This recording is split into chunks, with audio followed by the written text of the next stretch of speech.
Good evening. I see we have a member of the Ministerial Alliance here. Would you please come forward and pray for us?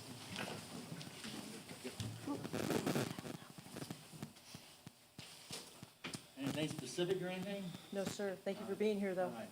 Father, we thank you so much just for this privilege of being here tonight as part of the Ministerial Alliance. Lord, I just pray that you'll be with these here tonight and the issues that will be discussed, and you'll just watch over this meeting. Pray these things in Jesus' name. Amen. Amen.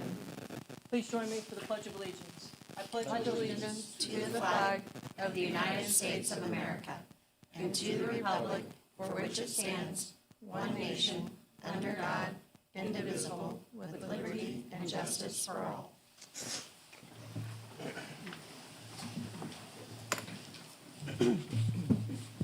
I call the November 15th, 2021 Board of Aldermen meeting to order. City Clerk, would you please call the roll?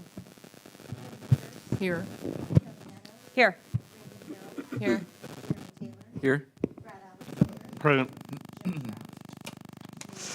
Here. The next item on the agenda is new business, deletions, or continuances. We do not have any of those this evening, so the next item would be public comments. City Clerk, do we have any? We have no public comments, so we will move on to the consent agenda. These items are considered on the consent agenda so that members of the Board of Aldermen, by unanimous consent, can designate routine items to be approved in one motion. Tonight, we have approval of the November 1st, 2021 Board of Aldermen meeting minutes, expenditures through November 10th, 2021, and October 2021 financial statement. Make a motion that we approve the consent agenda. Did one of you do it? No. Go ahead. Second. Have a motion and a second to approve the consent agenda. Any discussion? If not, all in favor say aye. Aye. Opposed? Motion passes. The next item on the agenda is unfinished business. We do not have any of that this evening, so we will move on to new business. The first item on the agenda is discussion, consideration, and possible action regarding an ordinance authorizing the sale and delivery of the City of Oak Grove, Missouri refunding certificates and participation series 2021 and authorizing and approving certain other documents and actions by the city. Hello, are you Ben Hunt? Ben Hart, excuse me. Hello, sir. Good evening. I'm in place of Jack Ryan Feldman, who's unfortunate.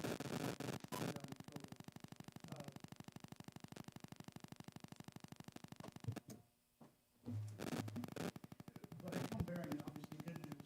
So what you've got in front of you is an approval, a request for approval to enter into negotiations with Piper Sandler through a RFP, competitive RFP process for refunding your 2012 COPs. This does several things, and any one of these things could trigger a refunding. And I think you guys have hit three of them. One is the interest rate. Right now, the benchmark from what you're looking at is around a 17% savings rate.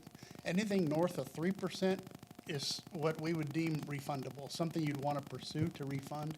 You guys are at 17%. That equals around $700,000 in savings, or over the remaining life of these bonds or the COPs, it's around $68,000 a year. Now, we're not extending the term of the bonds. All we're doing is taking and refinancing them just like you would do a mortgage. And just like you do a mortgage, that rate goes way down for you guys. A couple other things that it does, it removes the debt service reserve fund that you were required to set, removes that off, so it frees up around $212,000. That's no longer needed. And then it also releases the city hall as collateral off of the previous COPs. So that then becomes free and clear from as with respect to these bonds. What else? Tax exempt refunding, and obviously you're doing this for all of those reasons. The COPs would be issued around 3.4, almost $3.5 million.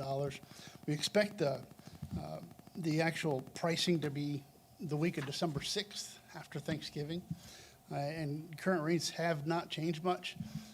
The numbers I gave you, the 17% savings, the $700,000 net present value savings, that should be a conservative estimate. I would be surprised if it didn't come on above those numbers. The interest rate that we're looking at right now within these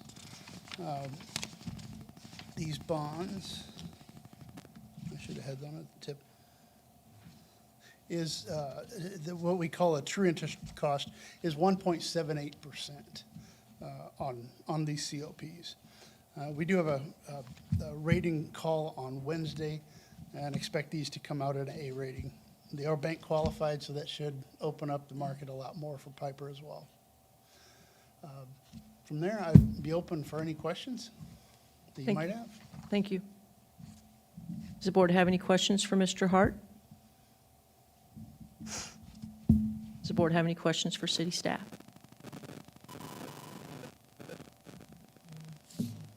This is ordinance, right? Yes, this is an ordinance. I move for the first and second reading of the proposed ordinance by title only. Second. We have a motion and a second for the first and second reading of the proposed ordinance by title only. Any discussion? If not, all in favor say aye. Aye. Opposed? Motion passes. City Clerk, would you please read the full bill 2 times? An ordinance authorizing the sale and delivery of the City of Oak Grove, Missouri, refunding certificates of participation, Series 2021, and authorizing and approving certain other documents and actions by the city. An ordinance authorizing the sale and delivery of the City of Oak Grove, Missouri, refunding certificates of participation, Series 2021, and authorizing and approving certain other documents and actions by the city. I move for adoption of the ordinance. Second. We have a motion and a second for the adoption of the ordinance. Any discussion? If not, City Clerk, would you please call the roll? Kim Vickers, Yes. Kelly Neto, Yes. Randy Carroll, Yes. Jeremy Taylor, Yes. Brad Alexander. Yes. Motion is approved and the ordinance is adopted. The next item on the agenda is a presentation and discussion regarding the proposed calendar year 2022 budget. Mr. Randall?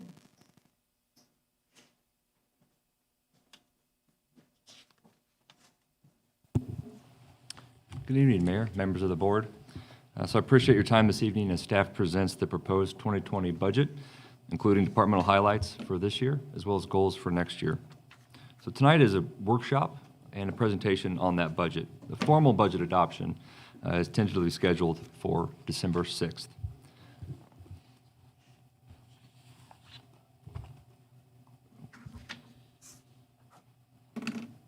The intent would be to make any changes and adjustments to the budget for December 6th adoption from any changes or feedback or suggestions that the board may have tonight. So as you well know, the budget, while a document of numbers, is in fact a reflection of priorities and needs. Now, of course, this budget was developed with the backdrop of COVID, right? Like everything in life today. So with all the economic nuances, labor shortages to inflation, to supply chain issues, sort of the backdrop is for this budget. So with that said, this year's budget is looking a little bit different than a year ago. So the 2020 budget, which was developed, or the 2021 budget, which was developed in 2020, there was a number of uncertainty with COVID, what it was going to do to the economy. So with that, the 2021 budget was a measured and conservative document. However, the reality of this year has been much different. And that's primarily been driven by a significant increase in our sales tax receipts. So we're projecting to be up about 12% in sales tax this year.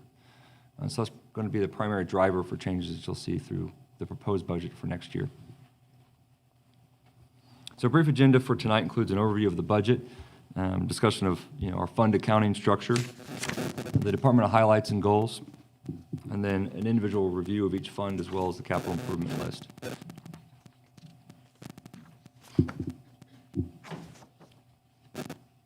So this is perhaps a little boring, but it is important to know sort of the underlying structure of how our budget and our accounting is put together. So the city's financials are organized into specific funds. Each fund has its unique assets, liabilities, revenues, expenditures, as well as fund balance. Broadly speaking, those funds can be broken into 2 categories: governmental funds and enterprise funds. So governmental funds are typically used to account for activities primarily supported by taxes, or similar funds or grant revenues. So we currently have 4 governmental funds. We have the general fund, the transportation fund, the debt service fund, and the capital improvement fund. This budget also proposes the creation of a 5th governmental fund, the ARPA fund, and that's to account for the monies received through the American Rescue Plan Act. We received about $860,000 this year. We anticipate, based on the guidance from the feds, that we should receive another $860,000 next year for about 1.6 to 1.7 million in total. We also have 2 legacy funds. Those funds no longer receive any revenues, but they still have fund balance, and we use that fund balance when projects allow. That includes the stormwater fund, which we use for cross-street culverts, and the street improvement fund, which we utilize for full width repair or deep pothole patching.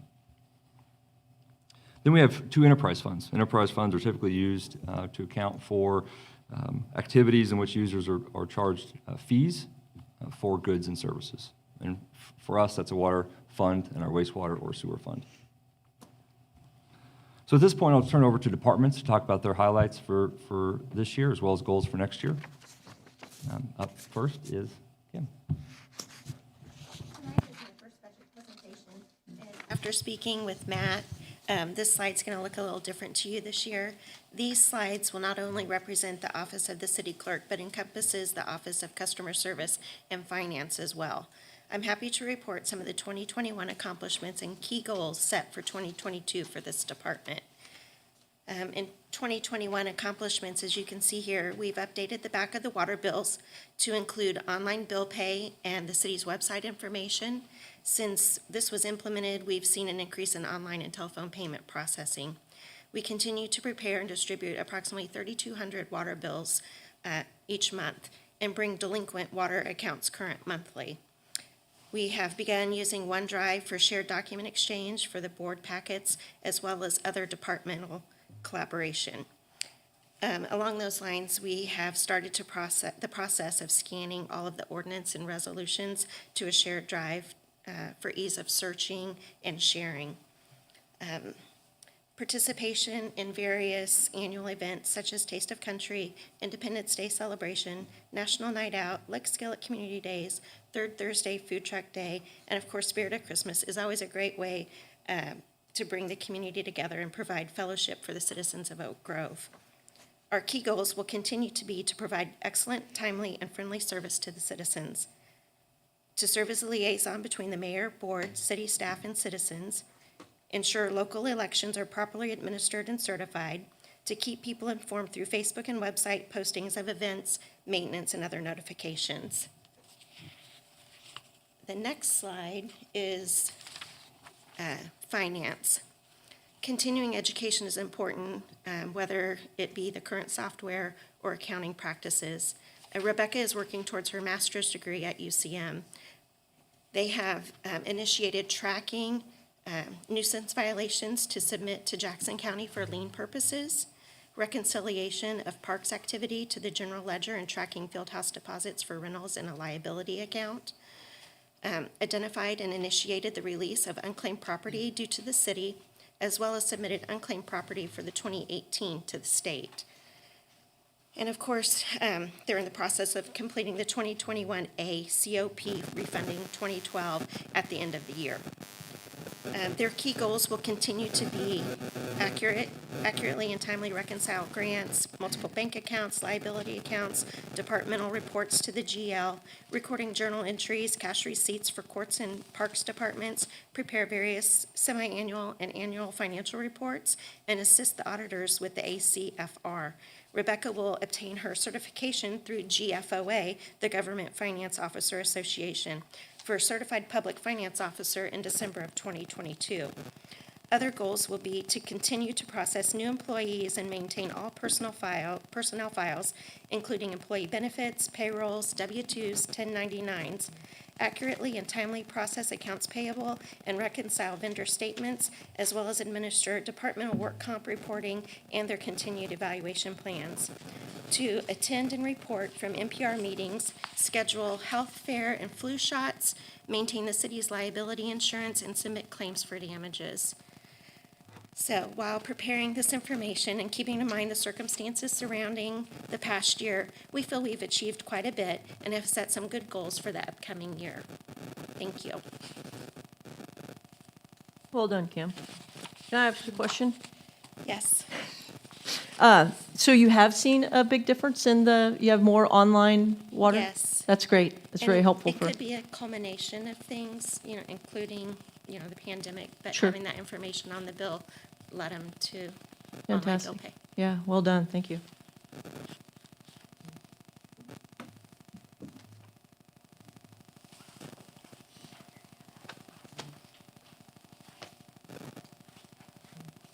Kim's a tough act to follow.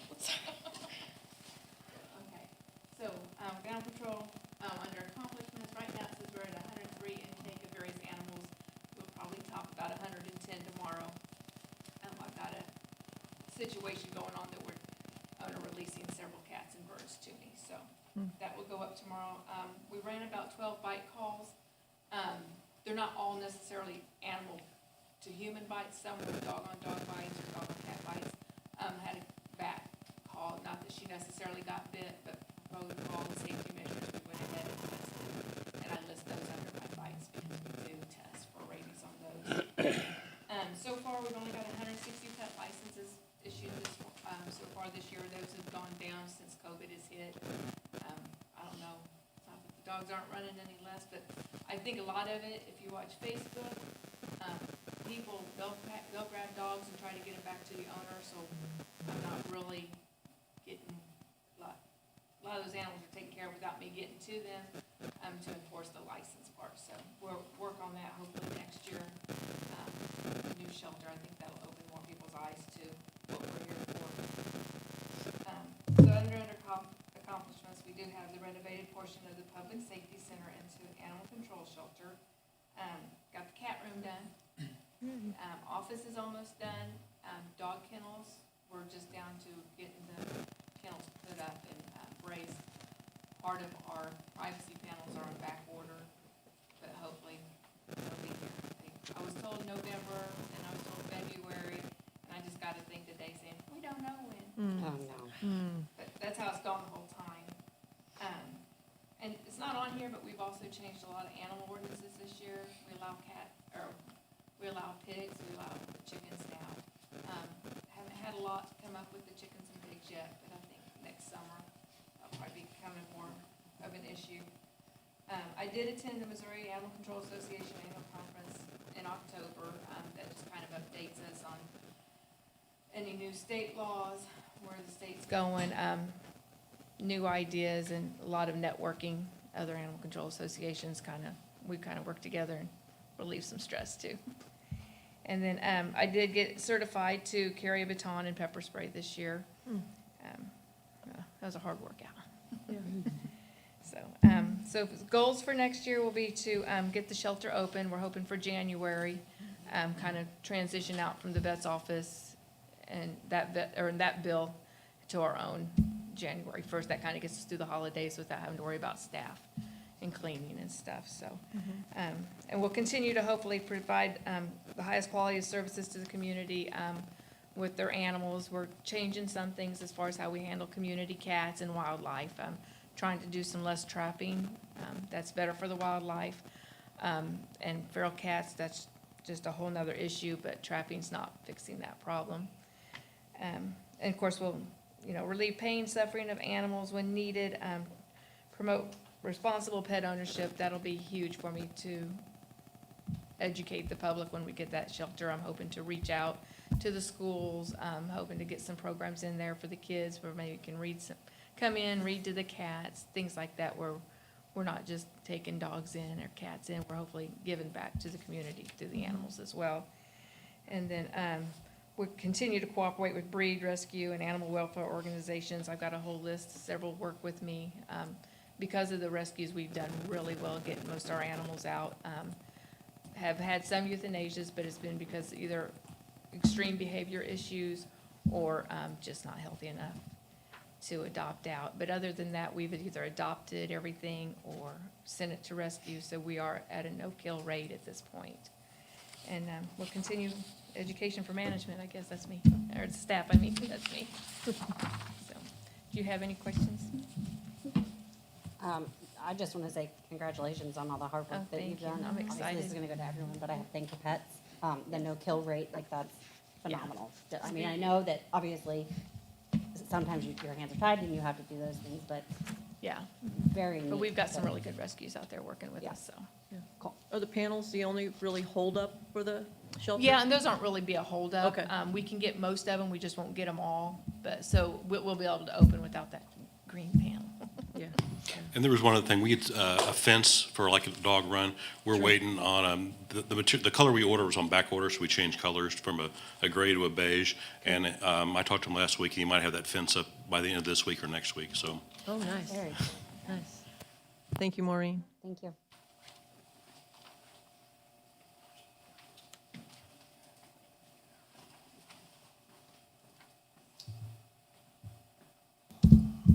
Good evening. Good evening.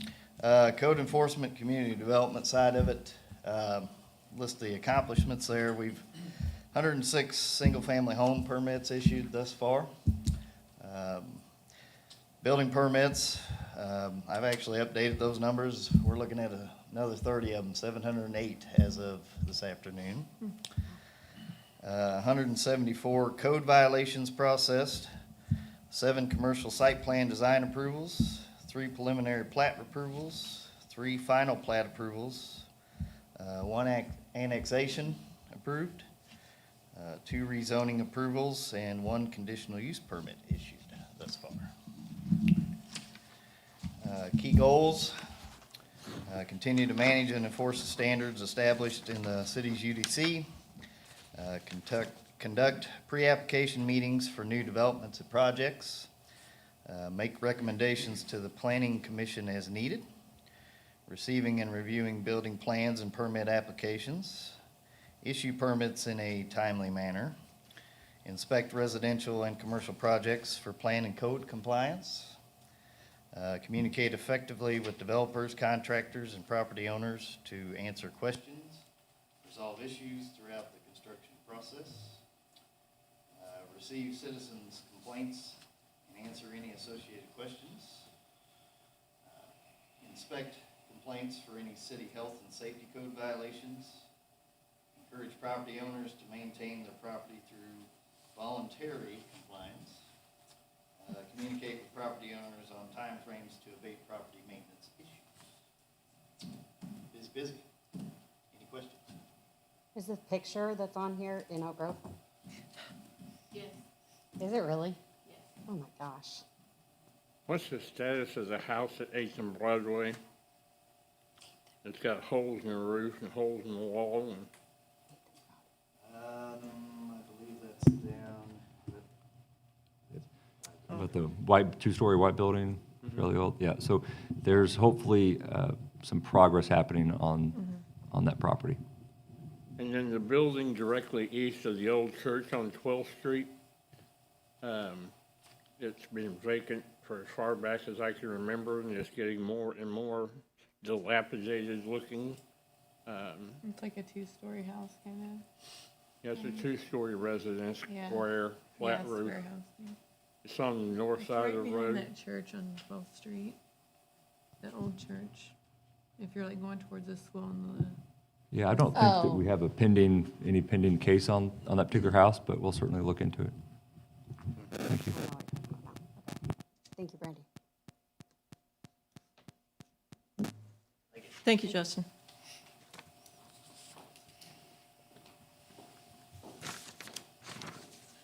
Good evening, Good evening. Municipal Court Department. Start with our accomplishments. I noted last year I had said one of our key goals was to update our records retention schedule, and we did complete that this year. We completed a record retention of a 3-year period, so 2012 through 2014. So we do that every couple of years, sometimes yearly, depends on how many records we get that we need to make space for. Our other accomplishment, we have to keep up with the cybersecurity awareness training from OSCA, and we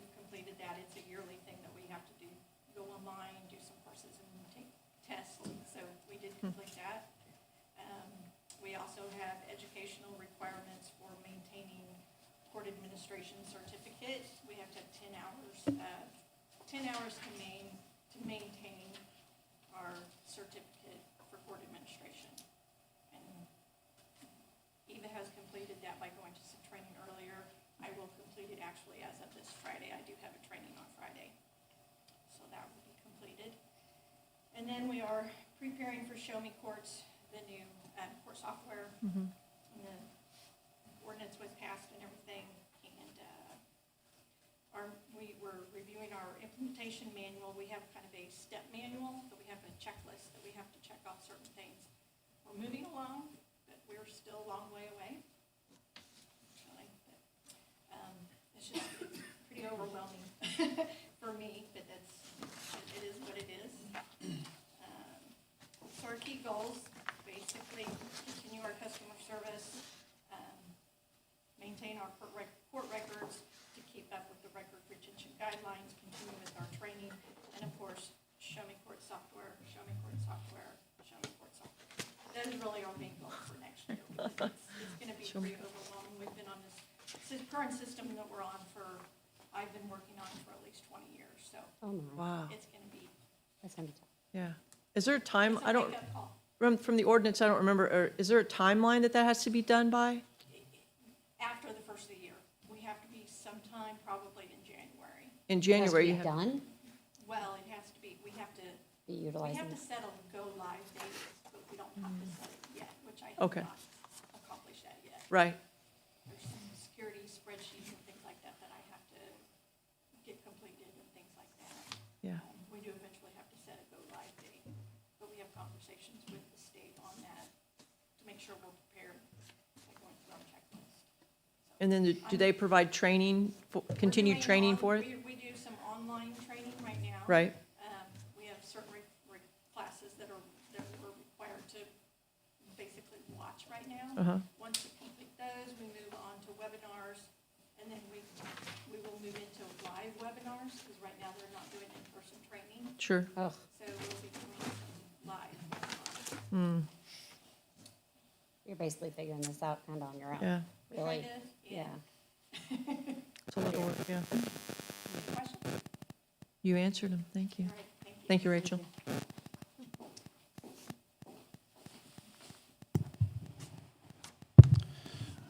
So I'm up next, and I think everybody's kind of seen our accomplishments that are listed up there. I think we've talked about it quite a bit. Some of the things that aren't on there, that it's probably what I'm going to focus on, is our software system that we implemented in 2020 for the Aquatic Center. We went into full effect with the parks in 2021, which took a lot of staff time, including City Hall staff time, and coming up with GL codes and the correct proper or procedures for the system to work. It was trial and error.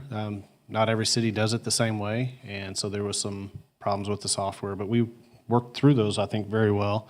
And there will still be some things that come up in the future.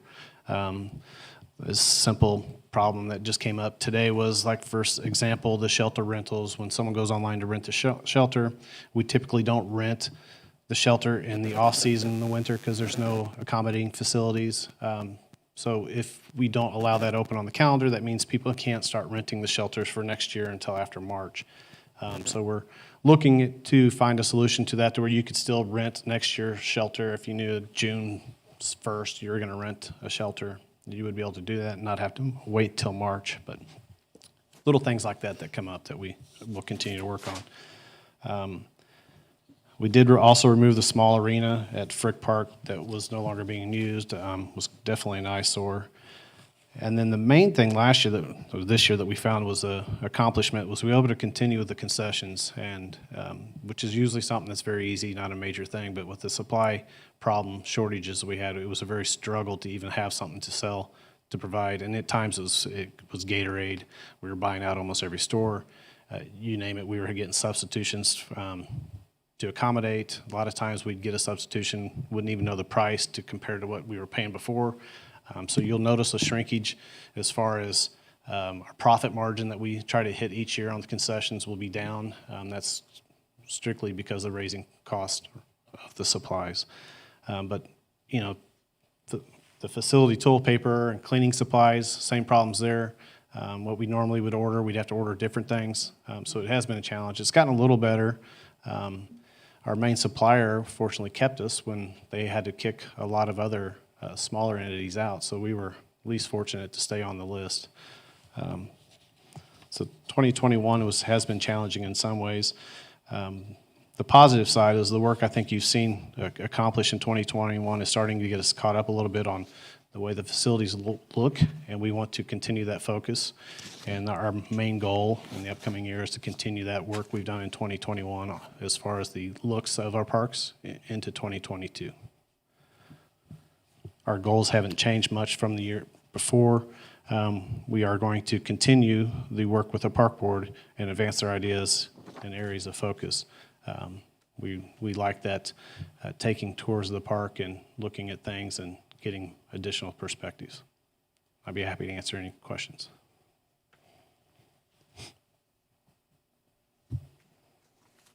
You listed the field house party room, so is that been completed then? The field house party room is close to completion. We still have to run gas lines for it to be operable in the winter. And we haven't done any type of flooring. It's just concrete at this point. So it could be used, but it's not completely finished. And then what about where it says Frick Park shelter, painted shelter and bleachers? Is that the lower Frick Park?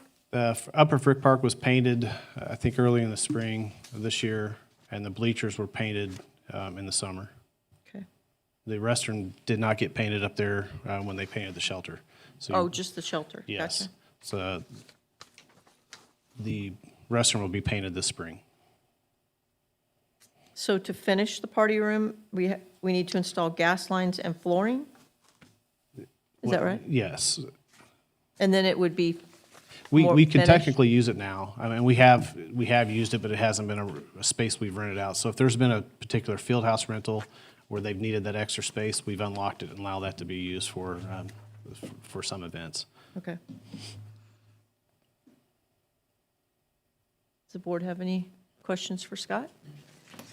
We're not talking about yet, though, like, the actual budget part, right? Like what? No.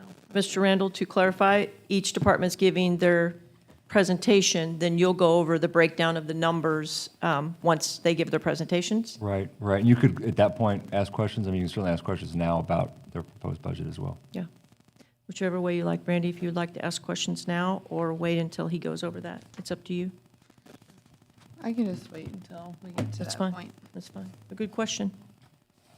Anybody else? Thank you, Scott. Thank you.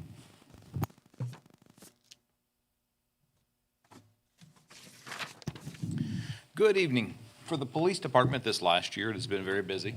With the addition of the one new officer, that has provided almost immediate relief in the sense of shift relief and vacations, as well as allowing for sick time without a detriment to other shifts. So we have seen an overtime drop in that additional officer, and so that has been a great relief. In fact, it was a conversation with our mutual aid partner to the west that he actually noticed in our calls for help, is, if you will, in a sense of a mutual aid, why one shift was calling all the time and not another. And it was that relief factor that shows in that because of that extra body. So that's been outstanding. I truly appreciate that. We have implemented an internal leadership team. That's my commander and sergeants. And those meetings are important because it conveys a single message instead of any confusion along the way when we pass information on. So I meet with them biweekly to ensure that we are following the same draft and that there is no confusion about what our direction is.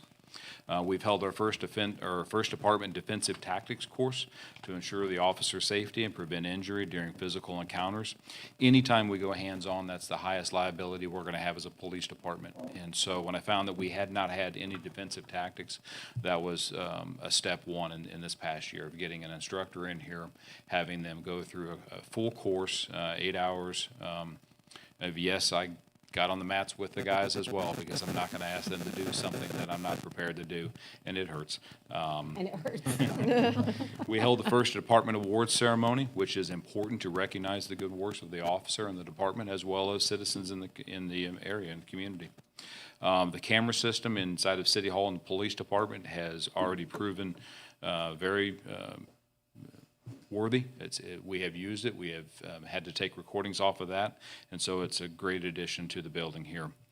The body-worn cameras are important for the officers to promote integrity and transparency, and they are viewed almost daily to catch or pick up on things that were missed that maybe we just didn't see at that first go.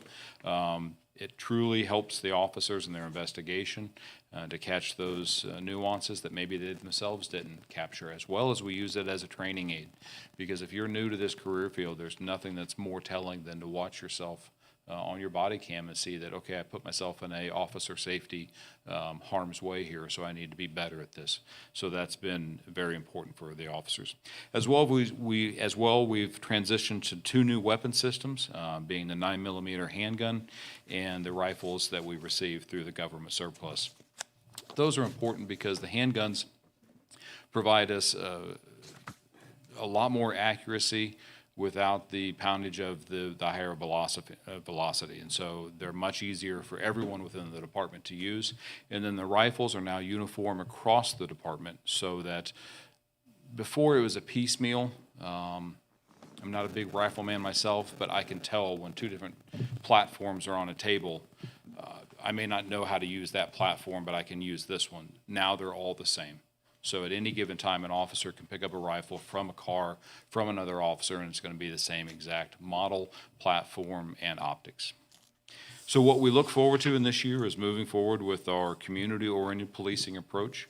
That is most important for any police department, to ensure that we are bringing in every stakeholder we need to fight crime and prevent crime. We make sure that we use a data-driven approach. We just don't shotgun blast what we do when we go out there. We make sure that we're responding to where the problems are and where the concerns are. We also look to educate the public at any given time, and that's not always easy because if you saw my Facebook post today, sometimes that's calling out the fact that we're not a safe community because we can leave our stuff unlocked. We're a safe community because we lock our stuff up.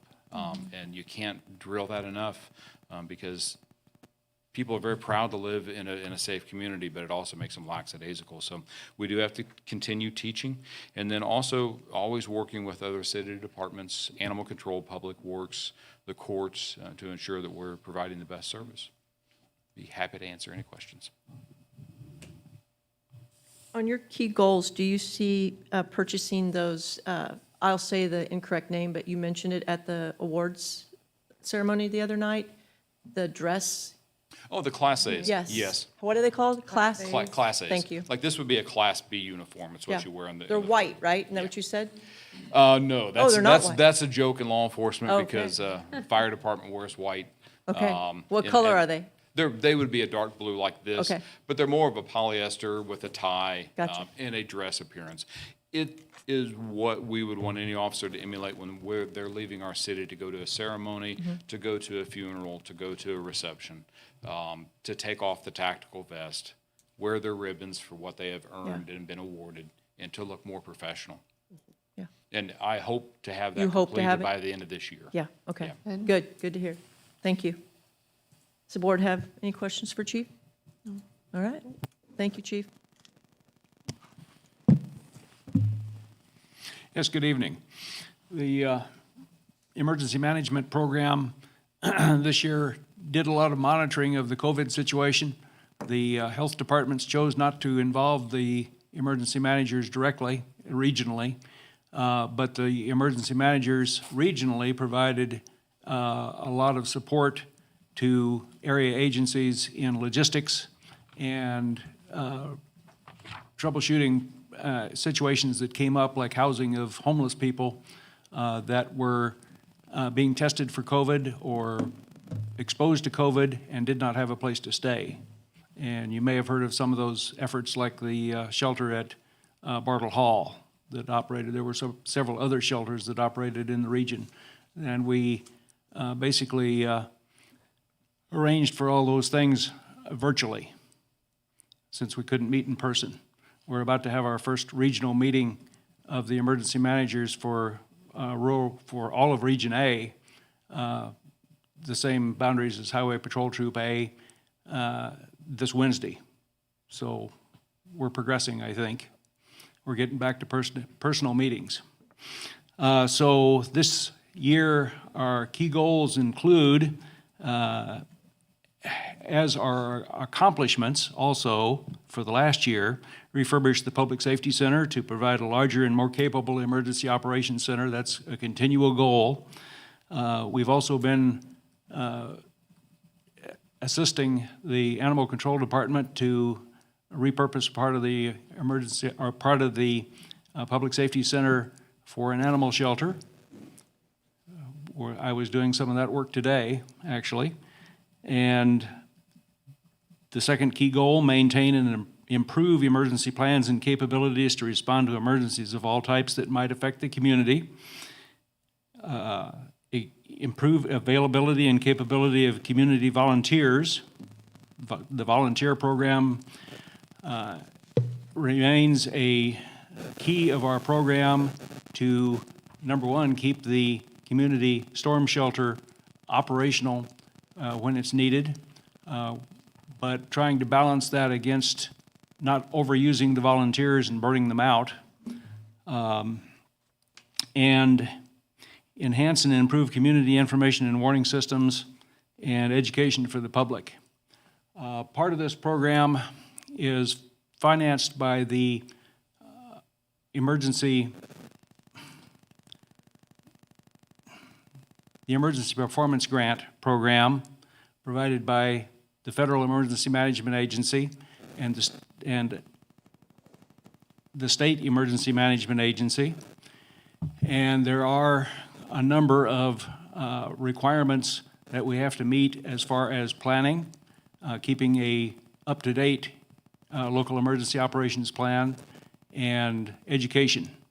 And I'm proud to say I'm up to date on the education portion, actually ahead of the program, because we finished a program, a training program early this year that is not required of somebody that's been in the program as long as I have, but thought it would be a good idea to take it anyway. And we did that program virtually. That was a week-long classroom class that we did virtually. So, a couple of key goals for the new year is replacement of another outdoor warning siren and/or putting in an outdoor warning siren in a new location. We've got 3 different locations, depending on new development, that outdoor warning sirens will be needed in the future. It's also possible that any of the old outdoor warning sirens could fail at any time, like the problems that we had this year with the Webb Park siren, and had to do a replacement. But also this year, we were able to put an outdoor warning siren in Bent Oak Park, which has always been a priority, to put in outdoor warning sirens in places where there's public recreation going on, because other forms of warning are not generally available if they're playing baseball or an outdoor activity of that nature. Are there any questions?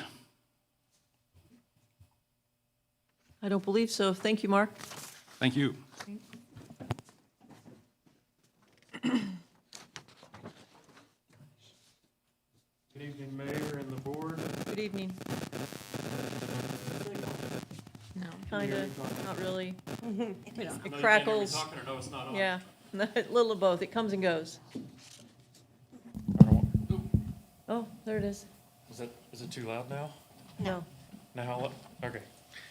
All right, Public Works. I'm gonna read to you our mission statement. The Public Works Department's mission is to utilize our skills to provide public safety facilities and services that ensure health and safety and enhance the quality of life for the community and environment while striving for goals of excellence in an atmosphere of open communication, maximizing a cooperative team spirit while minimizing operational expenses. Okay, so on some of the accomplishments this year, they're listed there. I'm just going to go over a few of them.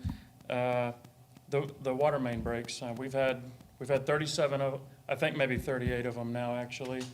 The majority of those have been bad service lines, where the service lines connect to the city's water main. So it's not necessarily a failure of the water main, it's the particular part that they use to connect the service to the main. So it's not all been bad, but the other half have been. We've put down 405 cubic yards of concrete this year. Hopefully next year we can have a little bit better year. That's a lot of concrete, but especially with the small staff and lots of other things going on. I'd still like to see that number maybe be a little bit bigger, but 129 tons of asphalt was placed. Most of that is, we did a few large road repairs where concrete wasn't readily available, and then, pothole patching, of course.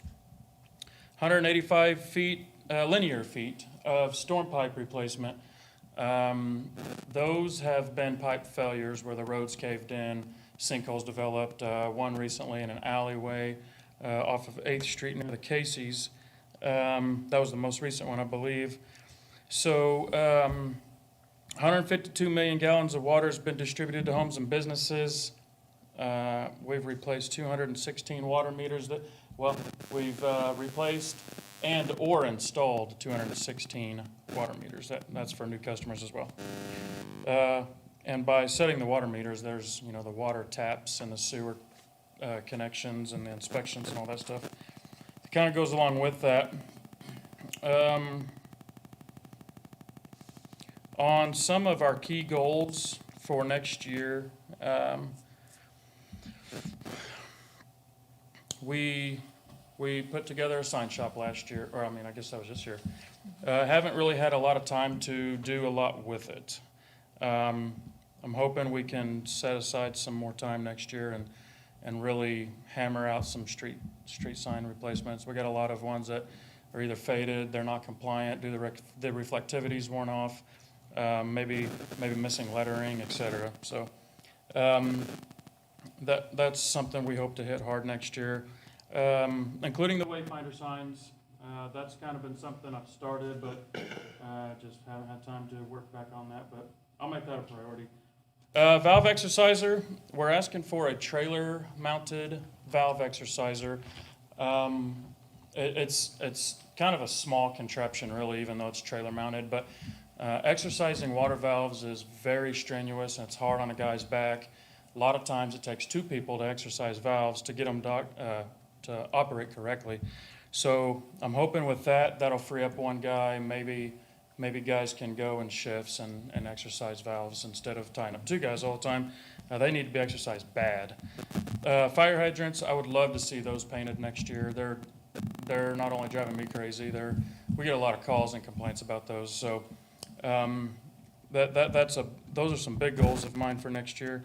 And then the guaranteed continued smooth operation of our treatment plant, 6 lift stations, 2 water towers. We've got our lift stations running pretty smoothly. It's reduced a ton of overtime that the guys were having to work after hours. Matter of fact, it's almost non-existent, really, as far as lift stations go. And then customers' concerns and their inquiries, we strive to try to get to those as quickly as possible. We want to continue doing so and helping the citizens out. So with that, if you're still awake, any questions? You get complaints about fire hydrants not being painted? Absolutely. Really? Yeah, well, there's a lot of them that are mismatched. Maybe the previous homeowner's gone out and painted a purple or paint. Oh, I see. Pink and purple, and or they're rusty and dingy, and it's a safety hazard too. Fire department, there's a whole bunch of stuff behind it besides the cosmetics of it. But yes, we've received, I don't know, half a dozen calls that I know of for sure on those. So yeah, some of them the customers have been calling to ask if they could paint them. And it's kind of hard to say no. But, so yes, we do. Interesting. My only other question is the connections that failed on the water breaks. please tell me that was old construction, right? Old construction that was coming in? It was, yeah, yes, Yeah, it was. yeah. Yeah, no, the same type of material's not used anymore. Right. The same, way things are done is completely different. So yes, it is all old stuff, Good. all old parts of town. Yep. Yeah, that makes sense. Yep. All right. Does the board have any questions for Corey? Thank you, Corey. Thank you.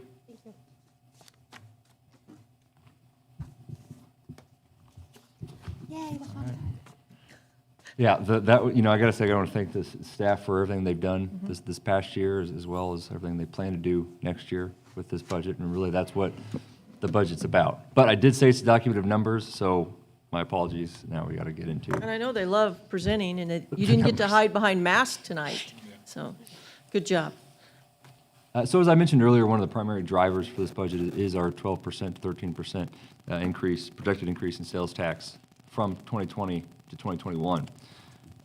But due to such high growth in this year, taking a conservative approach to how much more that sales tax can grow. So into next year, the budget is about a 1% to 2% increase in sales tax in 2022 over 2021.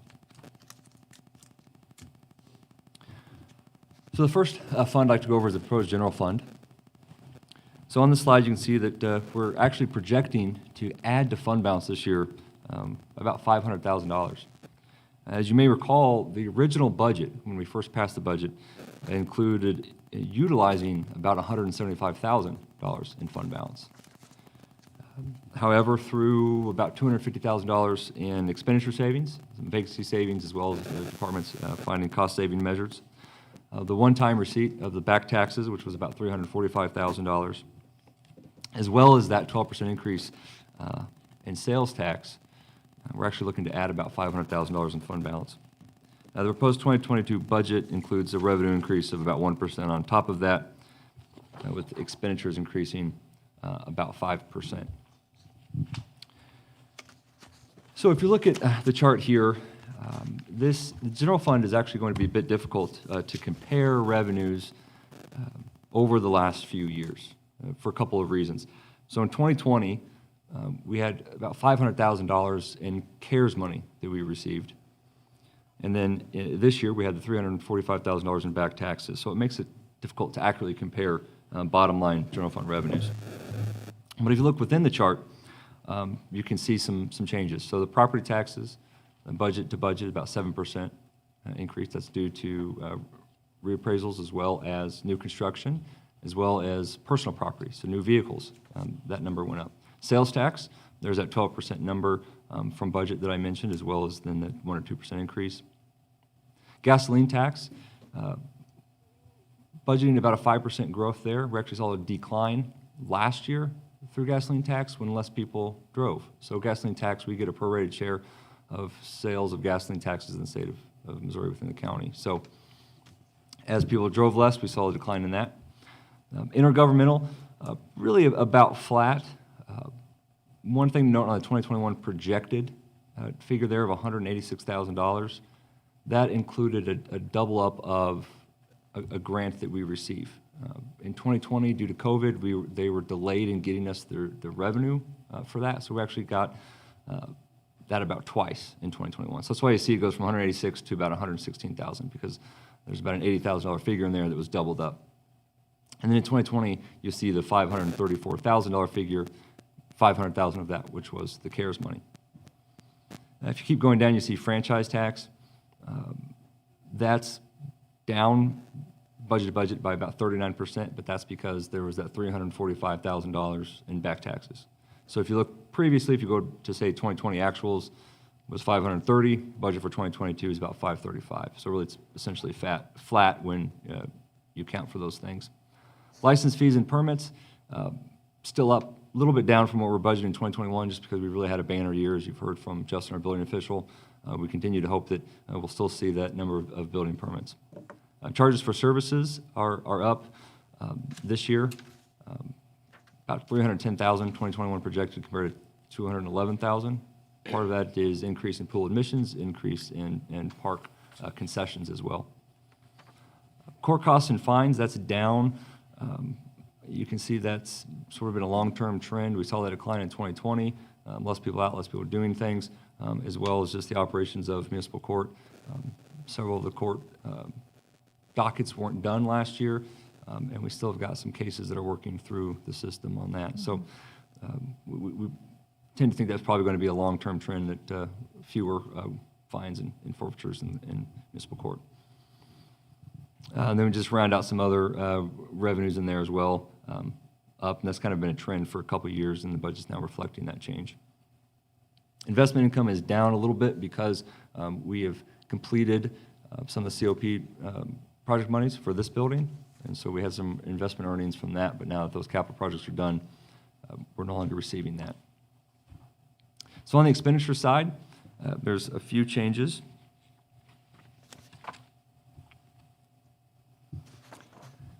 Some of the major changes to the operational budget in the proposed 2022 is the addition of one full-time officer. So you heard from the chief that they added one officer this year, and that's had a tremendous difference on that shift. This is the second officer of that planned growth of 2 new FTEs, if you recall. The first one was actually originally approved as part of the 2022 budget, or I'm sorry, 2020 budget, but was not done due to COVID, so it was actually delayed, and that position wasn't filled until earlier this year. So the proposed budget fully funds a second additional officer starting January 1st. In addition, the budget also includes the addition of a part-time, non-benefited animal control officer. So that position would be responsible for cleaning and caring for animals on the weekends. They would also assist the Community Development Department in proactive code enforcement as well as time allows.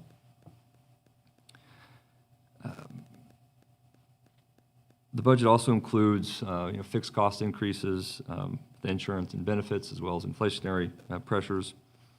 In addition, the budget includes a step increase for all employees beginning the second quarter. In the general fund, that's about $40,000. The proposed budget also includes an adjustment to an existing position. So you heard from Kim, city clerk, about a position we have in finance, some new educational attainment that position is working to attain, as well as a certification from GFOA. So to account for that educational achievement, as well as some additional duties that position has been assigned, I would like to adjust that position from an account clerk 1 to a finance manager. That position also would change some reporting structure as well, so instead of reporting directly to the city clerk, the finance manager would report to the city administrator. The budget also includes in the general fund $50,000 for the 2022 comprehensive plan update. So with all of that, the proposed budget would be balanced. Go back to the first chart here, you can see would be balanced. However, because we're adding probably about $500,000 in fund balance this year, the proposed budget includes rolling some of that over to spend it on street mill and overlay for next year. So that figure is $350,000. So if you took out that $350,000, you'd see that we'd be spending down fund balance proposed $225. So really our budget is balanced with the addition of the comprehensive plan, the police officer, the part-time, as well as the new finance manager position. And that's in large part due to that growth in sales tax from new businesses, as well as new growth within current businesses, and then I assume as well as inflationary pressures as well.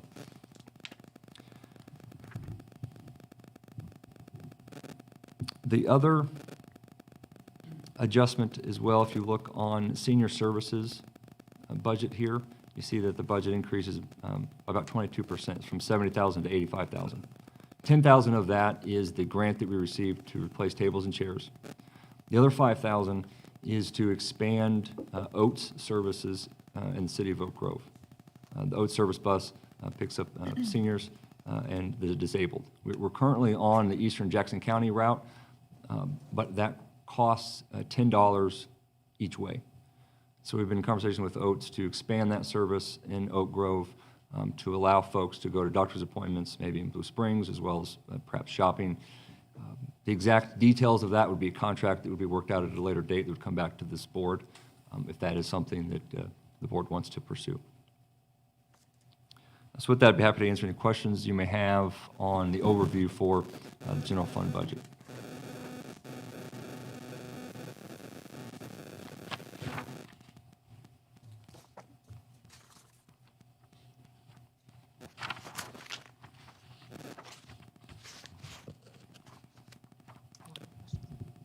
Does the savings from the ordinance we just passed, is it on there?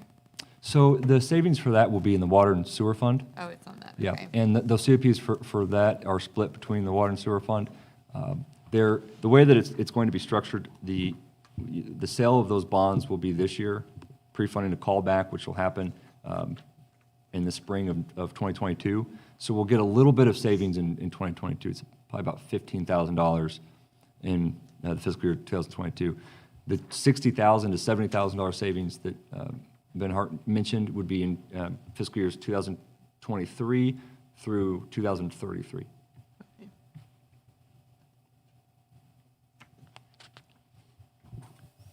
So at this time, I'll move into the transportation fund. So projected revenues here are about flat, and then expenditures are increasing by about $160,000, and I'll explain that in more detail. Skip the revenues. So revenues here, again, you can see about the 12% increase in sales tax. Investment income is relatively about flat. And then we didn't have any budget in 2021, but in 2022, we have about $20,000 budgeted for impact fees for new development. So that's if somebody comes in, puts down a new street, there's an impact fee associated with that. So on the expenditure side, you can see that personal services is increasing. The delta there is about 18%. This is due to adjustment in staff allocation in time. It's not a new position. It's just changing how we budget and account for individual employees' times. This really should be done every year as a reflection of what was done the past year, as well as what's anticipated to be finished the next year. So part of the increased workload in the transportation fund is due in nature to the, in total, about $600,000 in mill and overlay that this projected budget includes. So with that, it comes additional time that they need to go out ahead of mill and overlay to do deep pothole repair. We have some streets that are in such bad condition that they can't simply be mill and overlaid as is, because then within a year or two, you'd start seeing some failures where there had been deep pothole patching not done. So our crews go in there prior to the contractor coming in, and so there's additional workload. So we've shifted some of that time away from water and sewer and into streets.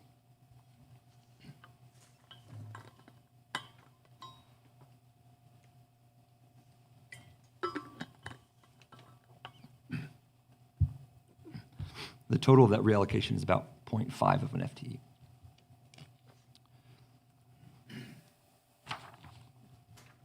And you can see on there, operation maintenance is about 3%, and that's just a variety of things slightly increasing. And then the capital outlay there of an increase of 91%. So that is adding to the mill and overlay program as well. So last year, we did $100,000 in mill overlay out of this fund. This budget proposes $200,000 of mill and overlay.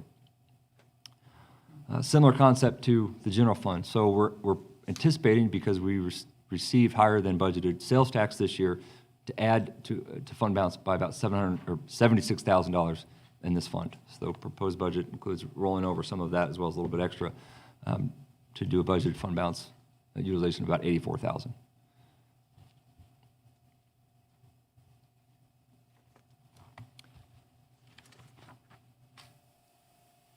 So the debt service fund here, year to year, in 2021, 2022, is increasing, but that is due to how we scheduled the bonds when those were refinanced last year. So if you recall, we have about $400,000 in savings from that bond refinancing. With the uncertainty to COVID, we forward funded a lot of those savings in the first year because we weren't sure what kind of effect COVID would have on the budget for 2020.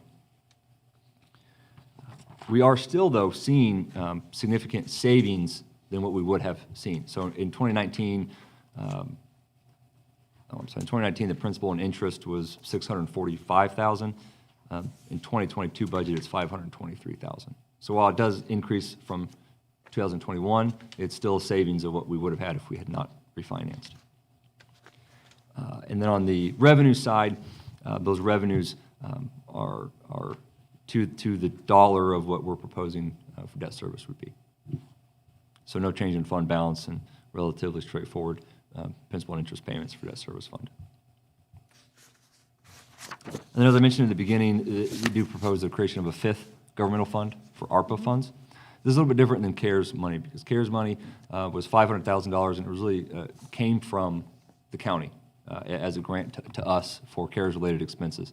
The ARPA fund we're receiving directly from the federal government, prorated as our population dictates.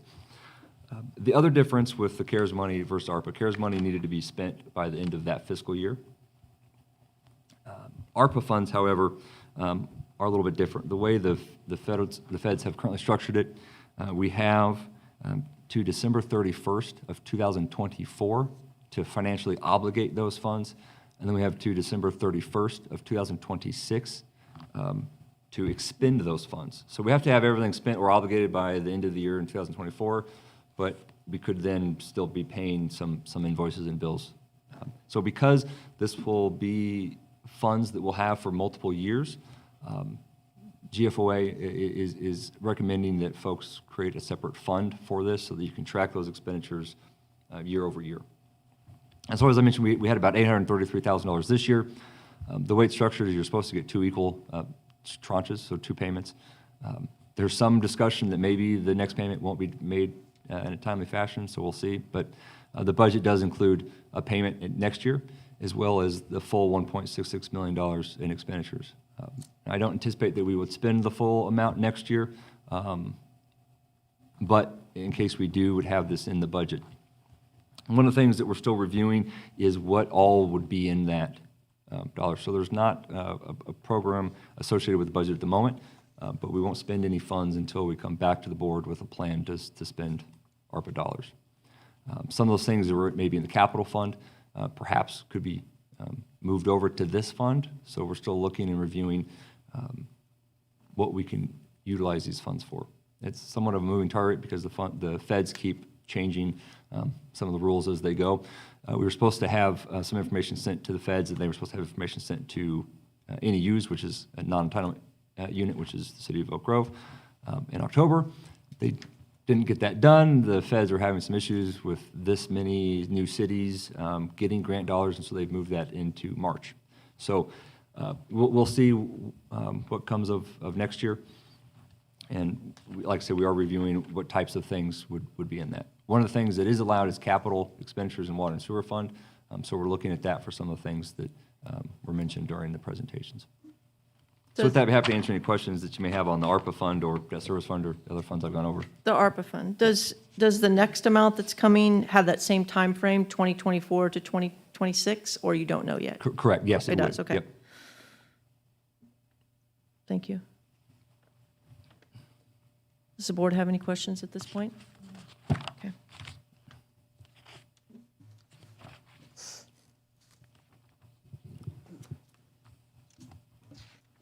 So moving into the capital fund, you'll see that the projected revenues are $335,000 and expenditures budgeted about $450,000. So we do anticipate spending down fund balance in the capital improvement fund by about $114,000. The budget for next year is about $340,000 in revenue, and expenditures are proposed at just under $600,000. In your packet, you have a newsletter or a transmittal cover letter from me, which explains each of those potential items that's been proposed by the departments. So the revenues in the capital improvement fund, proposing about 15% increase in our sales tax for this fund. Again, about 12% increase in projected, and then that 2% increase in budget. Not every fund gets the exact same amount of sales tax, so if you're wondering, we get some back payments from some entities. Some entities don't remit sales tax for every single tax that we have, so those numbers don't always line up just perfect. And the capital outlay is about a 4% increase. We had budgeted $575,000 this year, and then just about under $600,000 next year.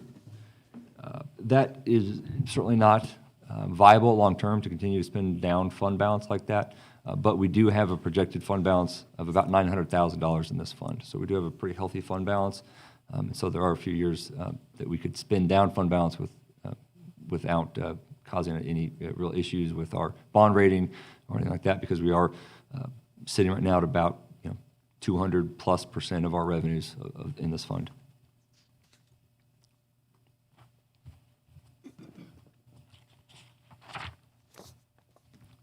So in the 5-year capital plan, so for 2022, I'll go over these items in brief detail, and then if you have questions, I'm sure the department directors would be happy to jump in and answer more specific questions that you may have. So Public Safety Police Department, we have to update our radios, so perfect time, yeah, to comply with some new federal standards. It's about 12 radios, $66,000. We have in there another police vehicle, so we do about one police vehicle a year. So rotating that out, it's about $46,000. Replacing some old MDTs or really computers that are in their cars, it's about $32,000. And then as Chief mentioned, we have new rifles from the surplus program, about $4,000 to equip those 20 rifles with new EOTech and hard sights. In the Parks Department, some of these items have been reviewed and were included in here after discussions with the Park Board. So that includes additional parking along 19th Street, 50+ spaces. Part of that was out of conversations that when there's tournaments, there's not enough parking. So this $85,000 would include a new parking, off-street parking, which there may be some other options to look at doing angled parking along 19th Street, which might be cheaper. Equipment lease, this is in every year. We have a lease payment for some of the mowers and equipments in the Parks Department, that's $35,000. Adding shade structures for patrons at the pool, that's about $30,000. A digital message board on Ben Oak, which would be on White Road and Broadway as you enter town, that's about $30,000. Pickleball court, as well as other amenities, so some new picnic tables, a couple of park signs, new permanent trash cans, about $25,000. And then finishing a portion of the interior walls at the field house, about $20,000. Public Works, $75,000 in street overlay. So street overlay has now touched a lot of different funds. So I just want to go back to that because I know it's a priority of the council. So the street overlay, the $75,000 in the capital improvement fund, plus the $100,000 in the street fund would be a total of $175,000. The proposed budget does include utilizing another $100,000 in the transportation fund of fund balance. So that brings us to $275,000. And then using $350,000 of fund balance out of the general fund brings us to $625,000 for a mill and overlay. So $175,000 was probably more, from revenues that we have in 2022, and the other is coming from fund balance. But the $625,000 would eclipse the program that we did this year, and would move us on that scale of improving the road network in the city. Last we looked at the numbers, Tom, I think we still had about 1.5 million in outstanding roads ranked as a 1, or the worst street, or 1 or 2. And then another 1.5 million in streets ranked as 3. So we have some work to do, but the proposed budget combined with what we did this year would at least, I think, get us further along than we are. So moving back to the capital improvement plan, Public Works, a Bobcat off-lease purchase. This will allow us to pay off the lease and on the Bobcat, it's about $30,000. The north facility, adding some new gates for that facility and replace the ones that are currently not working entirely properly. Replacing a flatbed on one of the trucks, Public Works, for $12,000. As Corey mentioned, the valve exerciser for $8,000, and then a skid steer trailer for $8,000 as well. One, a downside of having all the new construction, the 106 building permits that we're having, is we're putting a lot of wear and tear on the vehicle in the codes department. That vehicle already had a lot of wear and tear. It's a former police Charger, and it's 2008. and been having issues with its reliability. And so the proposed budget includes $26,000 for a new vehicle. Then, as you heard from Mark, perhaps a new outdoor warning siren, depending on how development goes. That would be around the Jake's Crossing area, be about $36,000. Then a grant that was approved by this board earlier this year would be a 50% match for some mobile and handheld radios for Public Safety Center at $12,000. And then to paint the radio tower that's out there. So if you've seen that tower, it's quite tall. It's a combination of white and sort of a, I don't know, reddish, rusty color. So about $4,500 to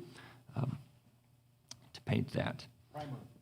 So all in, it's $598,650 in the capital budget for those projects. Be happy to answer any questions the board may have on specific capital projects, as well as I'm sure that, like I said, directors would be happy to answer questions as well.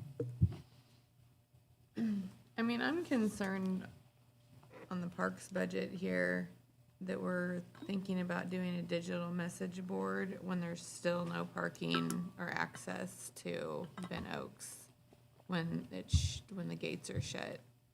So, I mean, like, I would feel that it would be a detriment and honestly a slap in the face to the community that's irritated with that already to say, well, we had money to put up a $30,000 sign, but we still don't have access or parking outside the gates. And I don't know if that's budgeted for and it's just not listed on here.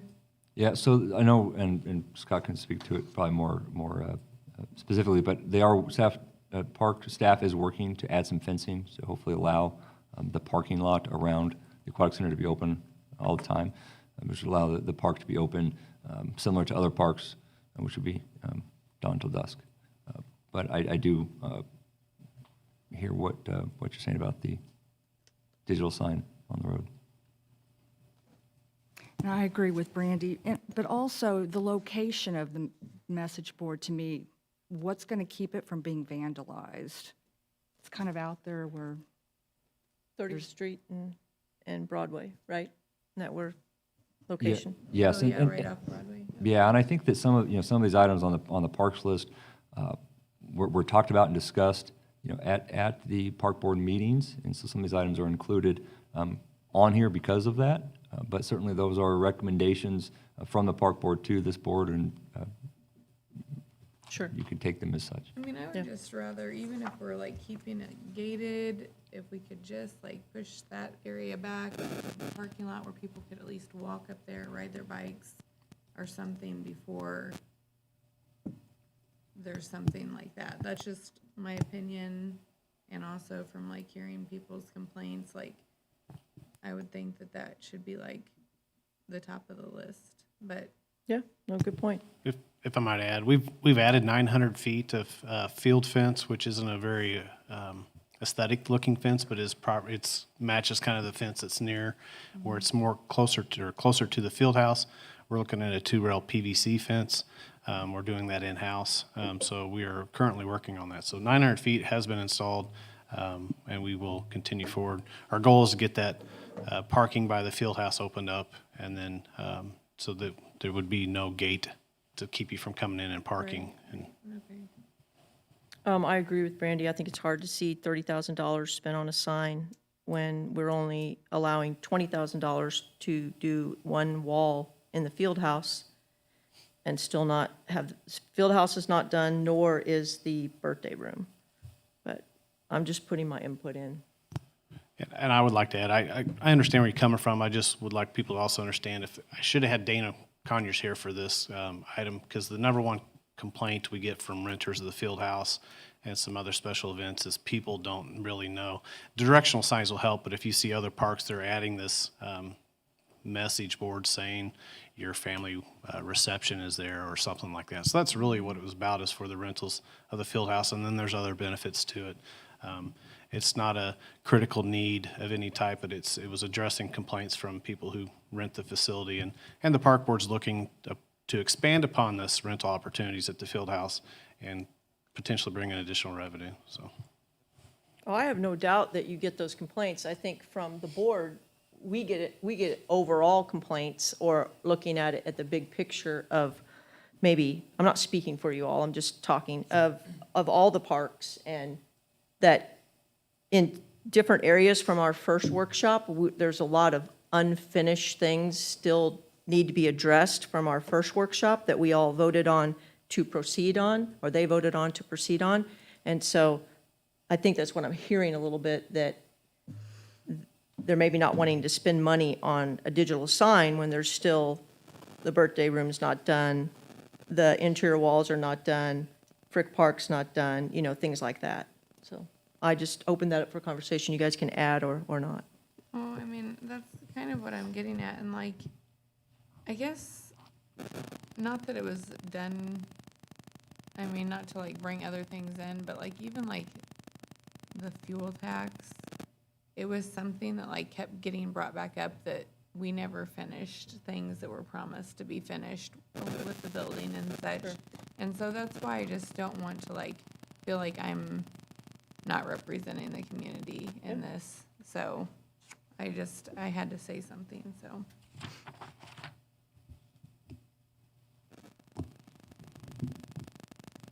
So one thing that may help with the conversation with the board here is that we also have items in the 2023 capital plan, as well as in front of you, you've got the rest of the plan, which is 2024, 25, and 26. So there's a fairly long list of capital projects that are sitting out there. And so certainly I think from the discussion that's been had with the sign, it may be best to maybe push that to 2023 and wait to see how these other things come along and revisit it next year. If that's what I'm hearing. I know a couple of you mentioned. Personally, I would like that, but. Yeah, I mean, I would agree with that. I think there's probably better ways to spend 30,000 than the sign.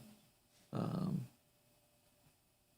know, I guess, and looking ahead though, I mean, I guess what's the, you know, looking at next year, you're talking about probably another $300,000 to $350,000 spending deficit for that fund. I mean, what's the long-term goal for that?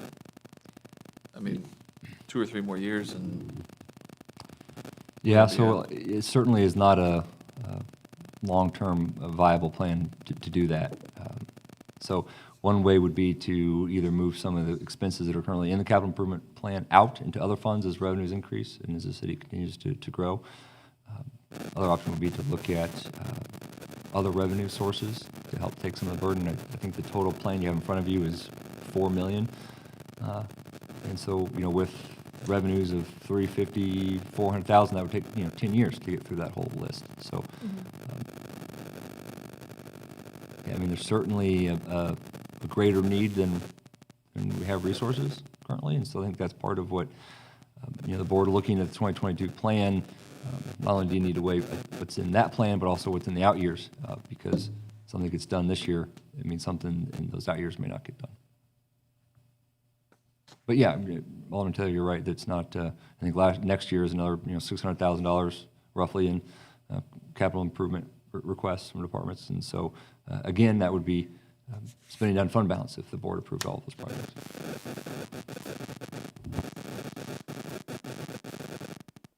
Well, I think also staying on the parks, 85,000 for 50 parking spaces, but then we're losing green space at Webb Park. But we already have parking between the primary and the park that just needs to be, it could be redone. And I would think that that would be. There's a less huge than- parking lot there. I agree. In front of the schools, Primary and the the, T-ball fields? yeah, on the south side of the But primary. does that all That's- get filled up and you're saying you need additional parking? That doesn't get filled up. Well, I think that part of the problem is if people don't live here, they're not gonna park there. If we have the directional signs that guide people to the park, they'll go park there. And you have a walkway, they'll go park there. I 100% disagree. That's But, fine. yeah, I've walked I'm not saying along. we shouldn't use it. Yeah, I but mean, it's do just not an think people empty that space. Don't live Oh, here. The parking lot by the primary? The one in the Yeah. primary, right in front of the Yeah, primary. that needs to be like finished though, so people Yeah. know you. Right, Yeah. right. Yeah. I'm wondering if the cost would be better than 85,000 for a new parking lot. Well, you're losing green space too. with- Yeah.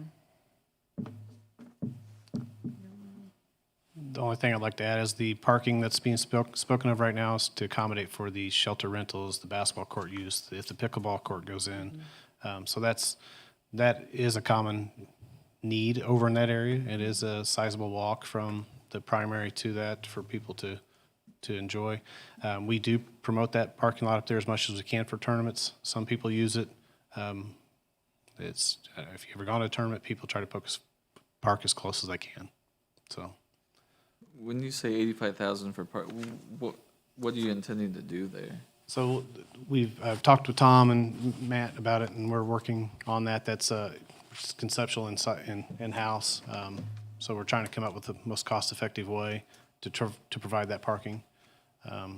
One was going to have a little road off at 19th Street that would take you to a little parking spot, and then we've talked about slanted parking. So if you're traveling one direction on 19th, it would slant with you, and if you come the other way, that would be less green space impact, less tree. But either concrete or asphalt parking? of Yes, some yes, sort. Okay. right. So I was going home the other night, east on 12th Street, and saw someone going through the Frick Park parking lot going west. They're like, all the, like that. So I just would want to make sure that we're doing something that's yeah. Park? Okay. Yeah, I was there That's Sunday. a decent, like, Yeah. a decent surface. We're for having people. donut problems again at Frick Park. We're not getting the phone calls of who's doing it like we've had before. I don't know if the police have had any, but it's happening quite often. So we did grade it again today, and it is getting close to that winter shutdown where you'll have a little parking space so you can still access the playground structure there. But we typically gate it off because it's a common four-wheeling kids doing what kids do. I mean, I have a off-road vehicle and it throws me around. What did you put on there? Was it like the asphalt that got It was the crushed up? millings, yes. Yeah, that's what I thought. It was a mess. Yeah. Yeah, it almost seemed like the hard packed gravel was a better surface than what we have now. Well, that was millings also before. So it was Geez, the same just thing been that's there now. That was done crunched down. before, yeah.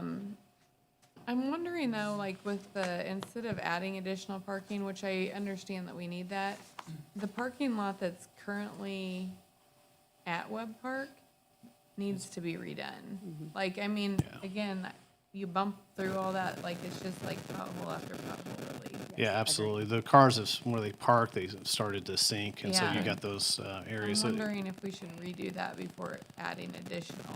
What do you think about that? So it's kind of one of those catch-22s because you always obviously want to fix what you have, but then there's the needs elsewhere, and then you could argue, well, if you're paving again at Webb Park, how come you haven't paved anything at Frick Park? And so it kind of, and this is the park world, right? We only have so much funds, and you try to stretch that dollar as far as you can, and it's ultimately up to you to what you decide is the priority. But that is a common question. Do we fix what we have? Do we finally put paved parking where we've never had paved parking in another park when this park has had paved parking? So those are, it's I common think debate. it's so commonly used, though, it does need to be fixed Yeah. before the addition really of anything else. But We talked about trying possibly potholing, patching those low spots where the cars But sit. then, I mean, it needs to be repainted too, like if you do that, right? We Because- do paint, but with old asphalt, it doesn't Yeah, it it doesn't doesn't last. stay. Yeah. I see that. How much would it cost to fix that whole parking lot? I'd have to get with Tom. Original, I mean, 5 years ago it was $100,000 to overlay that whole thing, so I don't know what it'd be now. Yeah, I mean, the cost analysis, what we did paving this year was about $70,000 per lane mile, so that's 12 feet wide by 5,280 feet long. So, just, I don't know how big that parking lot is, but we could come up with a number pretty easily. Like some bids, I'd like to see bids on how much it would be to fix that. But would you, I mean, you'd have to go in and do some deep repairs to all the, wouldn't you? I mean, or would just milling it and overlaying it where all the settling happens from the cars? It's a little different from a street in that fact you don't have as heavy equipment, but yes, those sink spots, we'd have Public Works look at it and I give mean, us. as far as there's not like sub-base pumping, I mean, if it's just where they've just kind of settled, we'll mill off 2 inches of it to maintain the curb lines, and then as the paver comes through, it'll kind of fit, make it thicker and thinner to kind of even everything out. So as long as we're not having sub-base failure, I don't think we need to do anything really deep. It's a good point, Brandy. I think as a citizen, if you saw new parking, and then you see that parking lot, you would think, Yeah. I let's mean, fix what you yeah. already have before we make something new. So good point. And I'd also like to add, I said this to the park board, I'll say this forever too. The tennis court that we did, and I'm sorry, I forgot the year, it's needing resurfacing again. It's showing cracks, and typically it's 5 to 10 years you should do resurfacing on a tennis court, and we're definitely in that window that it should be occurring. So that is a department request that we continue to look at sooner than later. Well, so things like that, I think, Yeah. rather than the sign or even, Or any of I it. guess, what's the benefit to the interior wall, finishing that wall? Is from a, I mean, other than just aesthetically, is there any other benefit to No. insulation, sound? Yeah, I mean, the look of it is we get a lot of reception requests or weddings that would like to have it finished. I know there's certain events that people talk, they'd like to have that finished. I guess I'm just thinking long term. I mean, is that what you would see as the main use for that space long term, rather than like sport courts or anything else? And then we discussed that with the park board, and I asked for them to understand that we have an identity problem, because it was kind of that field house, multiple purpose activity for recreations and stuff, and really it's more being pushed toward the rental side. So that being said, the walls would be more, need to be finished for that look. And if that happened, they're wanting to raise the rates of the rentals and offset. I'll tell you, the train of thought from what I gathered from the last park board meeting is they're, like Scott said, it has an identity crisis. We have no idea what this building is for right now. It's just this big, kind of ugly building. It's being rented for wedding receptions and things like that, but people who are renting it and just feedback, it's not pretty, right? So people who are having a wedding or No, wedding it's reception not. there want to have something pretty. Yeah. So that is something that the park board is kind of focusing on. And then taking that, making it more beautiful and raising the rate to rent it. That is their train of thought. So that's kind of probably where that, I guess I always That- just saw it as more of like a rec house for I mean, you have Yeah. the attachment to the pool and having sea activity in the summer where kids are coming in to play basketball and people are going to the pool, and someday having a different facility for like a rental space maybe. Separate space, yeah. But So what's it cost to finish it? Finish the birthday room, finish the walls, finish the exit that's on that other sheet that goes out the door of the birthday room that gives you the patio? What does it cost to finish all of that? So I don't have a solid number for all that work, and some of that is in like is understanding what the vision is that you guys would want. For example, when you come into the field house, it should have some type of, my belief, an entry point, to draw your eye to this is the entrance to this facility. So there's that cost. There's the how much sound system, sound deadening, so that it doesn't have the echo that goes on the walls. There's a lot of that issues. What type of ceiling finish are we leaving the ceiling as is? It's all in the level of finish is what I would need the parameters to know to kind of ballpark the cost. well, and like you said, you can't just finish it with not knowing what we want it to be done. Do we want it to be a rec place? Do we want to host basketball there? Do we want, So that needs to be like a whole other meeting where we Yeah, discuss or it, do we so. want to Well, utilize the it as vision a- was cast from the Parks Department as a rec place back. Yes. it Correct. was. Yeah, it was cast that. But I know that we did need a space for rentals. Sure. We redid this. Yeah, it is hard to decide that, but that's gonna take a whole nother meeting on its own. So what are you guys asking park staff or city staff to do on these items that you've discussed on the parks part of this list? I mean, I'd like to see what it would cost to finish the parking lot versus adding additional parking. You mean refinish the parking lot? Refinishing Okay. the parking lot. And then also how we could cut out doing a big fancy sign. Maybe we do a wooden sign or something for now that versus I mean, those are kind of things if if we need a sign out there, but, I mean, and then pushing that fence back and adding some additional parking so people can utilize the park. Those are the things that I think are like what we need to hit hard this year so that we feel like we're answering to the requests of the public. Matt, what did the sign cost?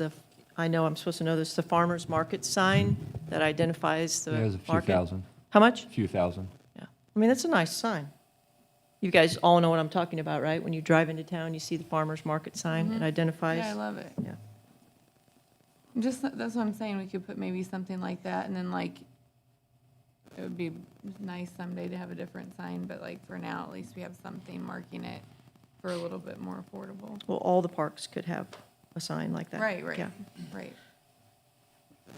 When I don't even know if this is the Parks Department, but what's ever happened with the entrance from Webb Park into the pool It's obviously the area? access road. Yeah. So the original agreement was as the developer builds out, then they would pave that and it would continue to grow into. Okay, so not until to they Ben really Oak. start to build Yep. out. Yeah. Yeah, it's not ours. It's just, we get to use the road for now. Okay, gotcha.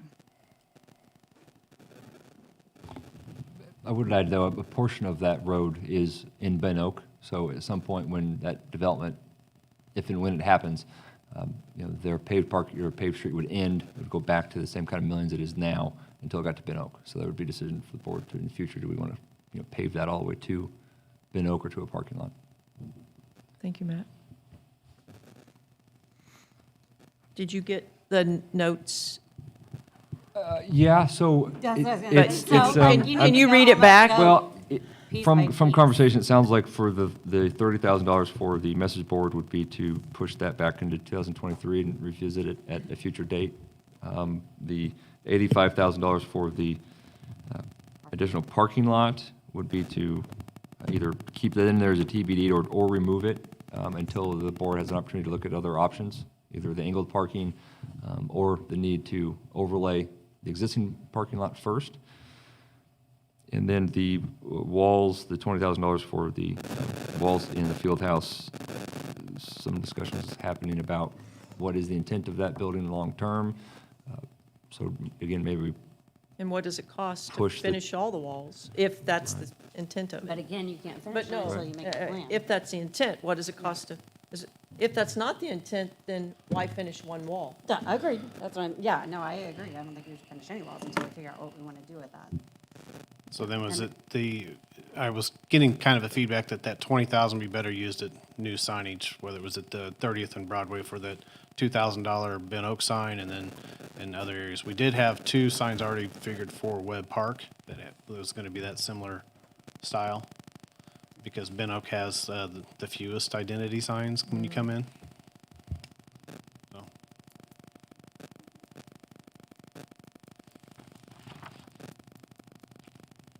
From what I got from what Brandy is saying, and I think the general consensus agrees, no big fancy sign and do a sign similar to what's at the farmer's market. Push, her main concern would be to allow more access to Bent Oak, be it by pushing the fence back and adding more parking there, and then actually, instead of adding parking right now, refinish the existing parking lot at Wood Park. So I would say take the digital messaging board, the interior walls, and the add parking. And Would it be appropriate to pull those from the capital and then as different plans come up, do a budget amendment next year, or would it? It's a good idea. I mean, would that be the easiest way or most appropriate way to address that? Yeah, I mean, if the board's comfortable with that approach, we could certainly remove those until a future time, and when the board approves a project, then we'd also bring, same time, a budget amendment to account. so what do you mean? So taking all of that money out of the Parks Department and Well, they still have money. This is money from the overlay. This is the capital Capital outlay. outlay, excuse me. Capital outlay account fund. well, yeah, but So, I mean, and the money taking- would still be sitting in there, and certainly it could be accessed Okay. through a budget amendment at any time, but rather than earmarking items that we don't feel we really want to spend the money on. Because he's saying if something else comes up that's more important, then you don't have these earmarked to there. But if they are able to do them, or if it comes up, they have to come to you all for the vote anyways. So we could still do the tennis courts and stuff. Oh, yeah, like the pickleball court and all that stuff. Well, no, she's asking What are you about the talking tennis about? court that you just, Redoing that Oh, was well, brought that's what up. I'm saying. Yeah. You know, Bring- that put- may be something that they decide to do instead. Yeah.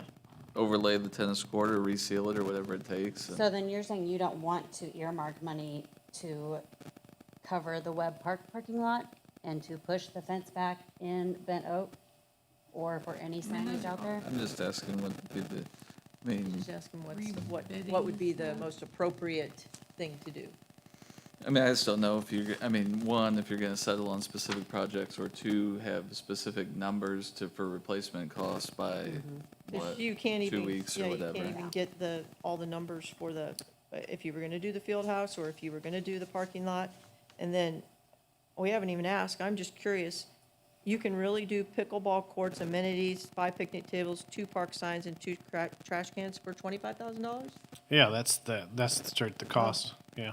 And that's doing Where would that, where you Because think it that says- court would go? right next to the basketball court. Oh, okay. Okay. So, that and parking is what you had earmarked for that space? By the basketball court, oh, On on the- the side, on the yes. south on side of the 19th. south side of it, okay. And it's not terrible, because a lot of kids walk to the basketball court, so then most of them aren't driving, but there is times when that area's full of cars, because one goal we like to do that doesn't show in the capital improvement is, through the department, is get lights back on the court, so there's that evening play. And when you get the lights back on the court, you'll see a lot of people there again. Yeah. That's awesome. It's been mentioned a couple times, but the tennis court resurfacing is in 2023. Oh, it's on there in Yeah. 2023? Okay. Yes. And it's Did the basketball courts get 35,000. repainted? We have the supplies, we're gonna fix the north end of the court prior to repainting. Okay.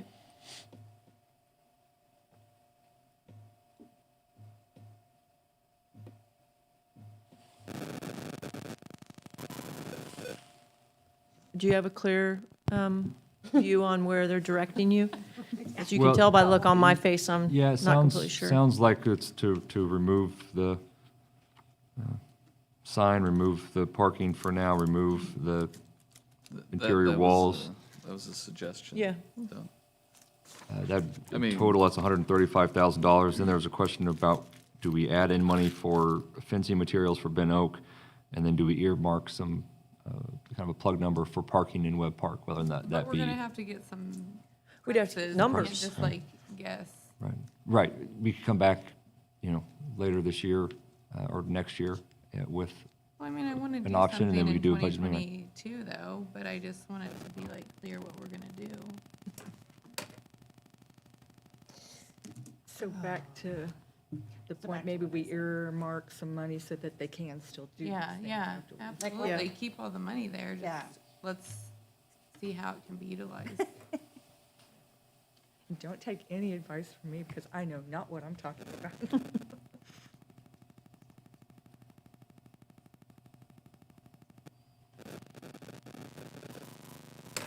Okay, does the board like the earmarking of how Alderman Taylor was talking about? Would you like for city staff to do that, or would you like for the items to be removed and just several ones kept on there, or would you like them to be brought back at the given time and then you vote on them as needed?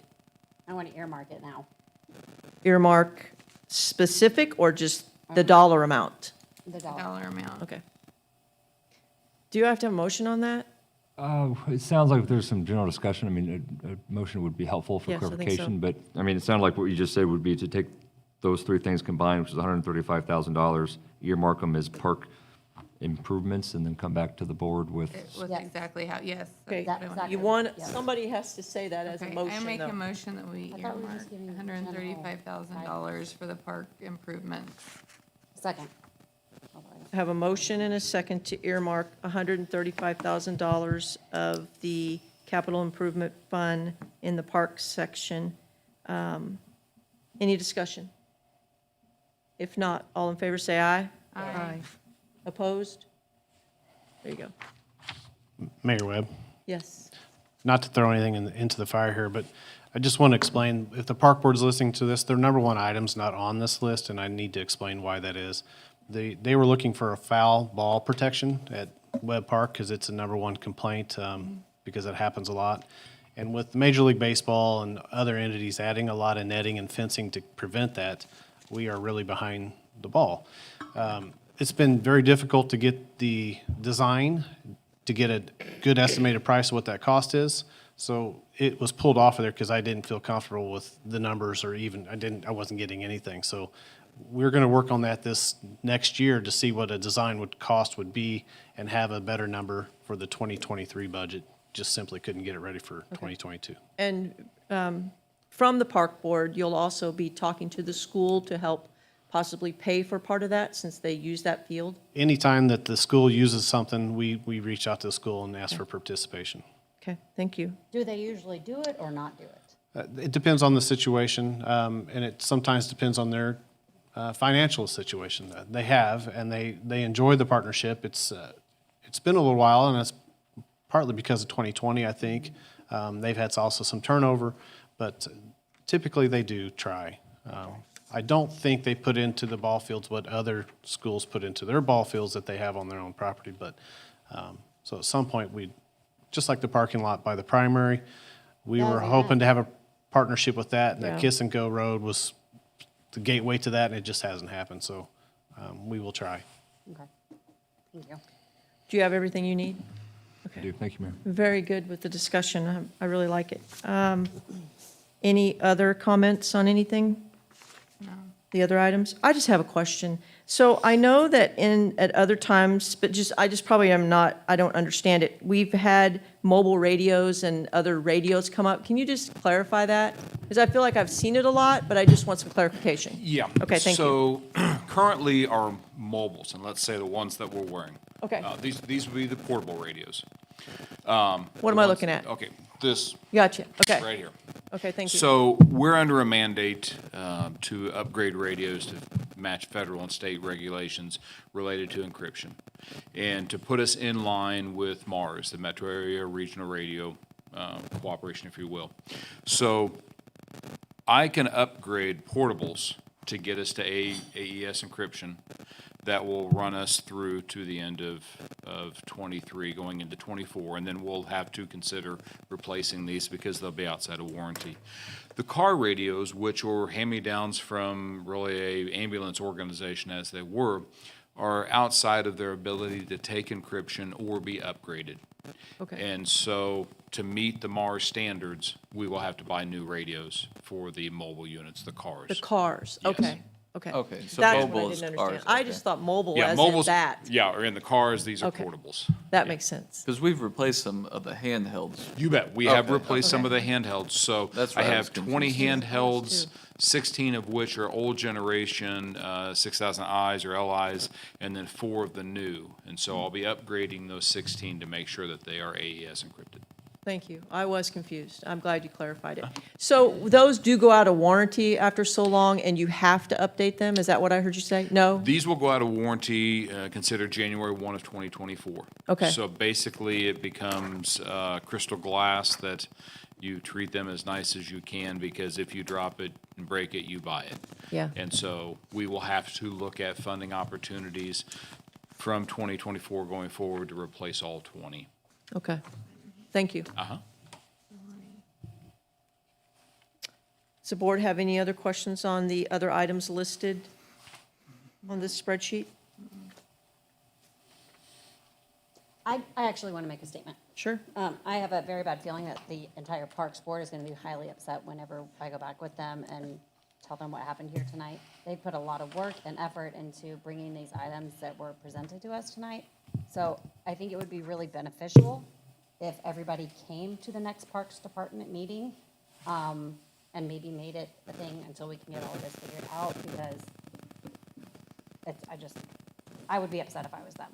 Well, I would like to make a recommendation for you on that. I think it would be very helpful if the park board, if you told them to watch this tonight. I agree. and Because was going I to, think yeah. that one thing on being on a board or commission, when you learn more about how the budget works, because they even made comments to that they on times they went, oh, I didn't know that the money came from these different places. I think it would be helpful. But I do know, yes, they probably will be upset, but it might not be a bad idea to ask them to watch the I footage. planned on it. I was Yeah. gonna go through Okay. them. I just was saying, Yeah, I think like, that it'd be a okay. lot easier for all of us to get on the same yeah. page. If Sure. we all kind Well, of and worked. we attempted to have a I know. joint session that I know. got overrun by a different discussion, so know.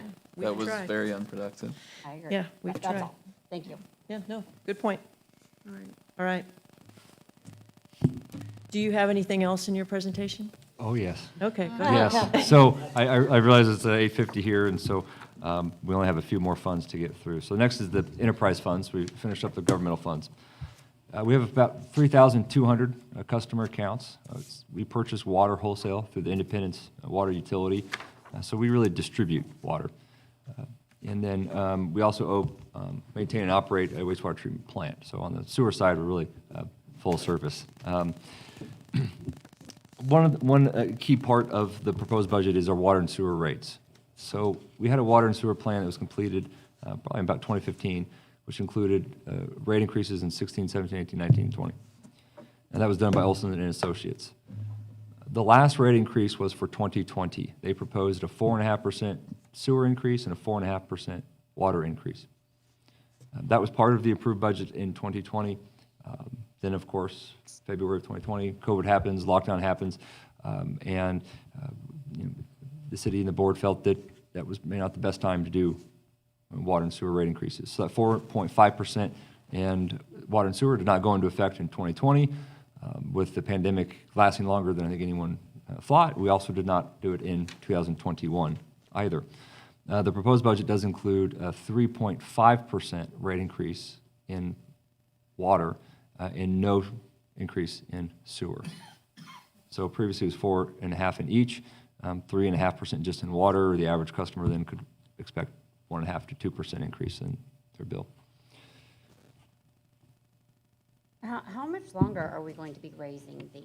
Like, is this just inevitable for the future of Oak Grove to keep? Right, raising? yeah, And you I know- only ask this because we are outrageous compared to surrounding communities. Yeah, so it's a good question. It's something that, when we had the 4.5% rate increase, I had a slide that showed where we were compared to other utilities, and we were about middle of the pack. Where some communities are cheaper than ours, some are more.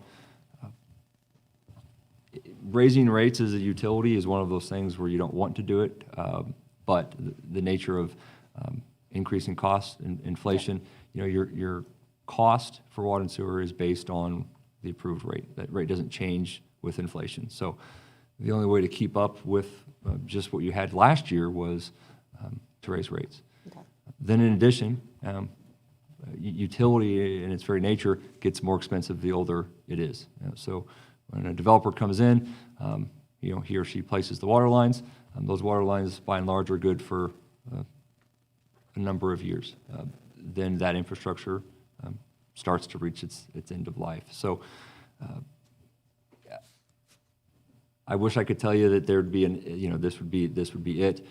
It's certainly something that needs to be looked at every year. One of the things that the board just approved tonight will help in the future with rate increases, because that will have a $70,000 decrease in costs just for principal and interest each year for the next 10 fiscal years. So that will help. And part of that is why the 4.5% right now isn't needed in both water and sewer. We're going to have some savings coming up. We've also had some growth in the city, so we've got new accounts coming online which help pay for past infrastructure, and part of that is the impact fees. New construction for water and for sewer has impact fees. Those impact fees haven't been adjusted in some time. What that does is looks at your entire infrastructure and says, what would it cost to build that infrastructure today? And then it prorates it out. So as a new customer comes online, you should help pay for the historical cost of the infrastructure that you're currently utilizing. So Tom's been in discussion in looking at our water and sewer tap fees, and so that will also help as new ones come online. All right, perfect. Thank you so much. I appreciate it.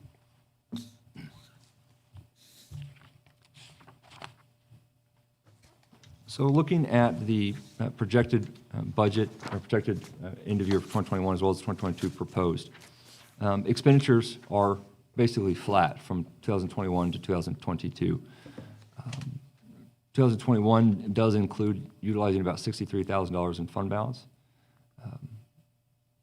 A rate increase, if it done in 2021, might have been about that amount. So, by postponing those rate increases, we have utilized fund balance in 2020 as well as 2021.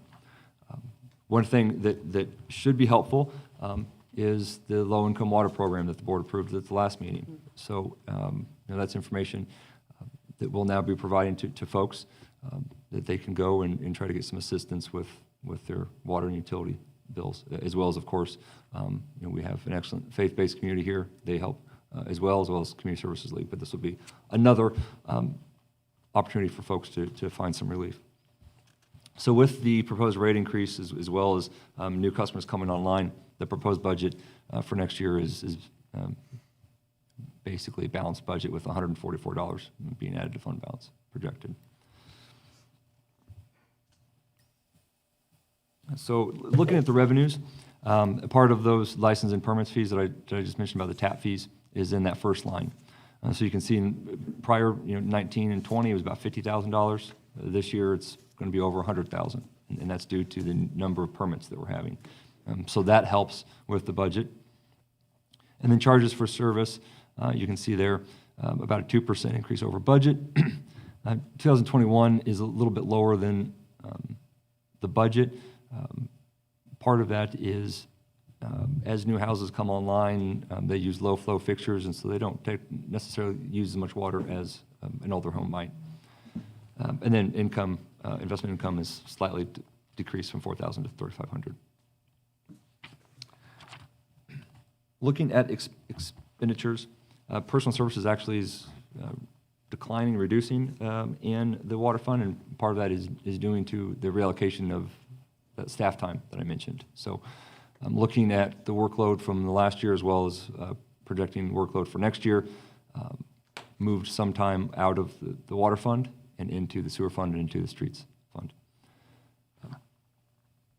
Operations and maintenance increasing by about 5%. That's due to all the new construction as well as replacement of meters. So we have an increase in additional meters and fittings for those new replacements. And then debt service is relatively flat in 2021. Going into 2022, if we have a good sale, we may have a few $1,000s in savings in 2022, but the majority of those savings will be in 2023. Is our cost of water in operations and maintenance? Is that where? Yes, it is in operations and maintenance. So there is an increase there as well for a wholesale water purchase from Independence.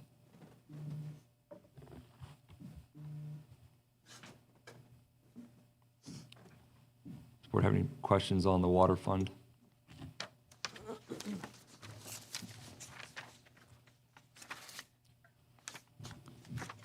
So wastewater revenues are projected to increase slightly in the budget year for 2022 due to new construction.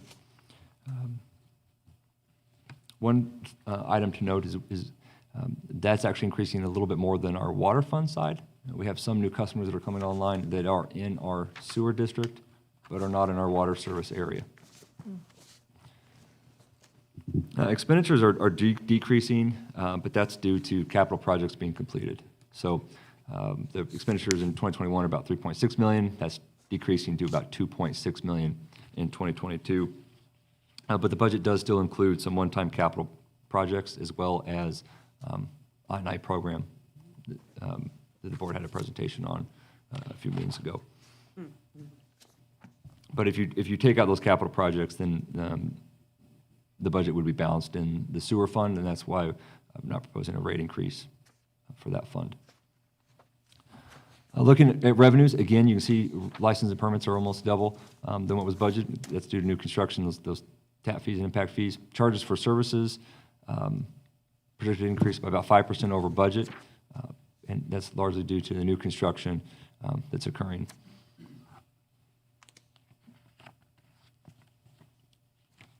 And then looking at expenditures, you can see that we've got an increase in personal services in the sewer fund, and that's part of that reallocation. So we had -6% in sewer fund and about +6% in or I'm sorry, -6 in water and +6 here in wastewater. And then some of that was moved over as well to the streets fund. Operations and maintenance, basically flat, and then the 2017 COP, which is where some of those capital improvement projects live, that's where you see that 3.1 million down to 780,000. So overall, the budget is decreasing because of those planned use of fund balance. Or I should say, it's revenue from COPs that have been carried over into fund balance.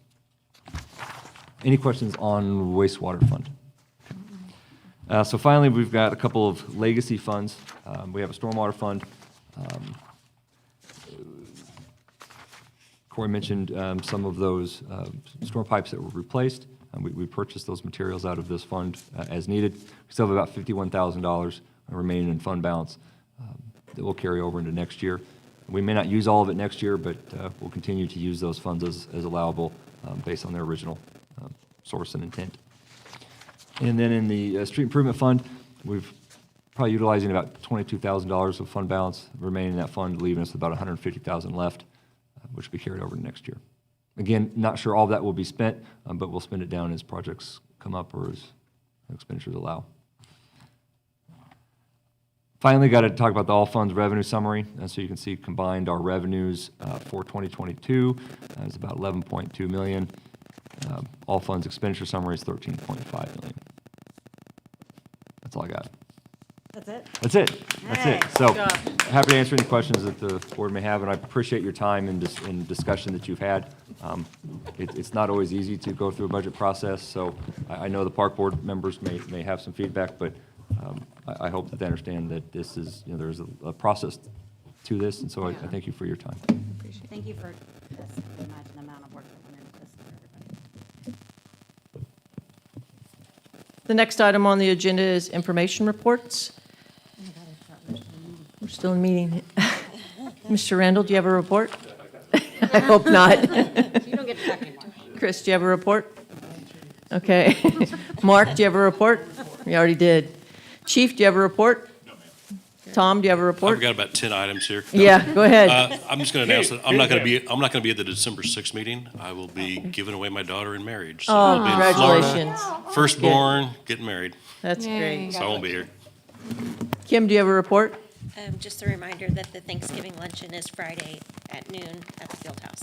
Thank you. And Scott, do you have a report? Just want to thank everybody that came out and helped on the Saturday volunteer cleanup day. Yeah, thank you. Kim, do you have a report? No report. Kelly? I just want to, again, formally say thank you to Matt and all your department heads for all of your hard work. I know that that's had to have been a ton of work, a lot of talking tonight, but you guys did amazing, and we appreciate it. That's all I got. Jeremy? No report. Brandy? Just thank you for your guys' reports. Thank you. Brad? I actually have quite a few, so hold on just a moment. I attended the police awards ceremony, and Jeremy also, that was last Friday night, right? It was wonderful. Thank you so much for the invite, and it was a great evening, so thank you for that. It was nice to see all the officers and the awards they got. I'll echo Scott. It was good to have our first Parks Volunteer Day. If you haven't had a chance, go check out Davis Park. It looks pretty good. And then I have a shout out to the Oak Grove OGTV and Mrs. Bowers. I was a judge at the dog show at Frick Park the other day, so it was pretty nice that they utilized one of our city parks and had their first ever dog show. And then thank you to May Timothy for organizing Sunday. If you guys, well, you weren't there because I was there and ran, the Run 22 for the veterans and the first responders, and then Chief and the police were there. So I'll tell the truth, I didn't run, I fast walk. Yeah, all right. I'm looking for, and thank you all for presenting tonight. You did a fantastic job. Thank you so much. I'm looking for a motion to adjourn. I make a motion, we adjourn. Second. That's fast. I have a motion and a second to adjourn. All in favor, say aye. Aye. Opposed? We are adjourned.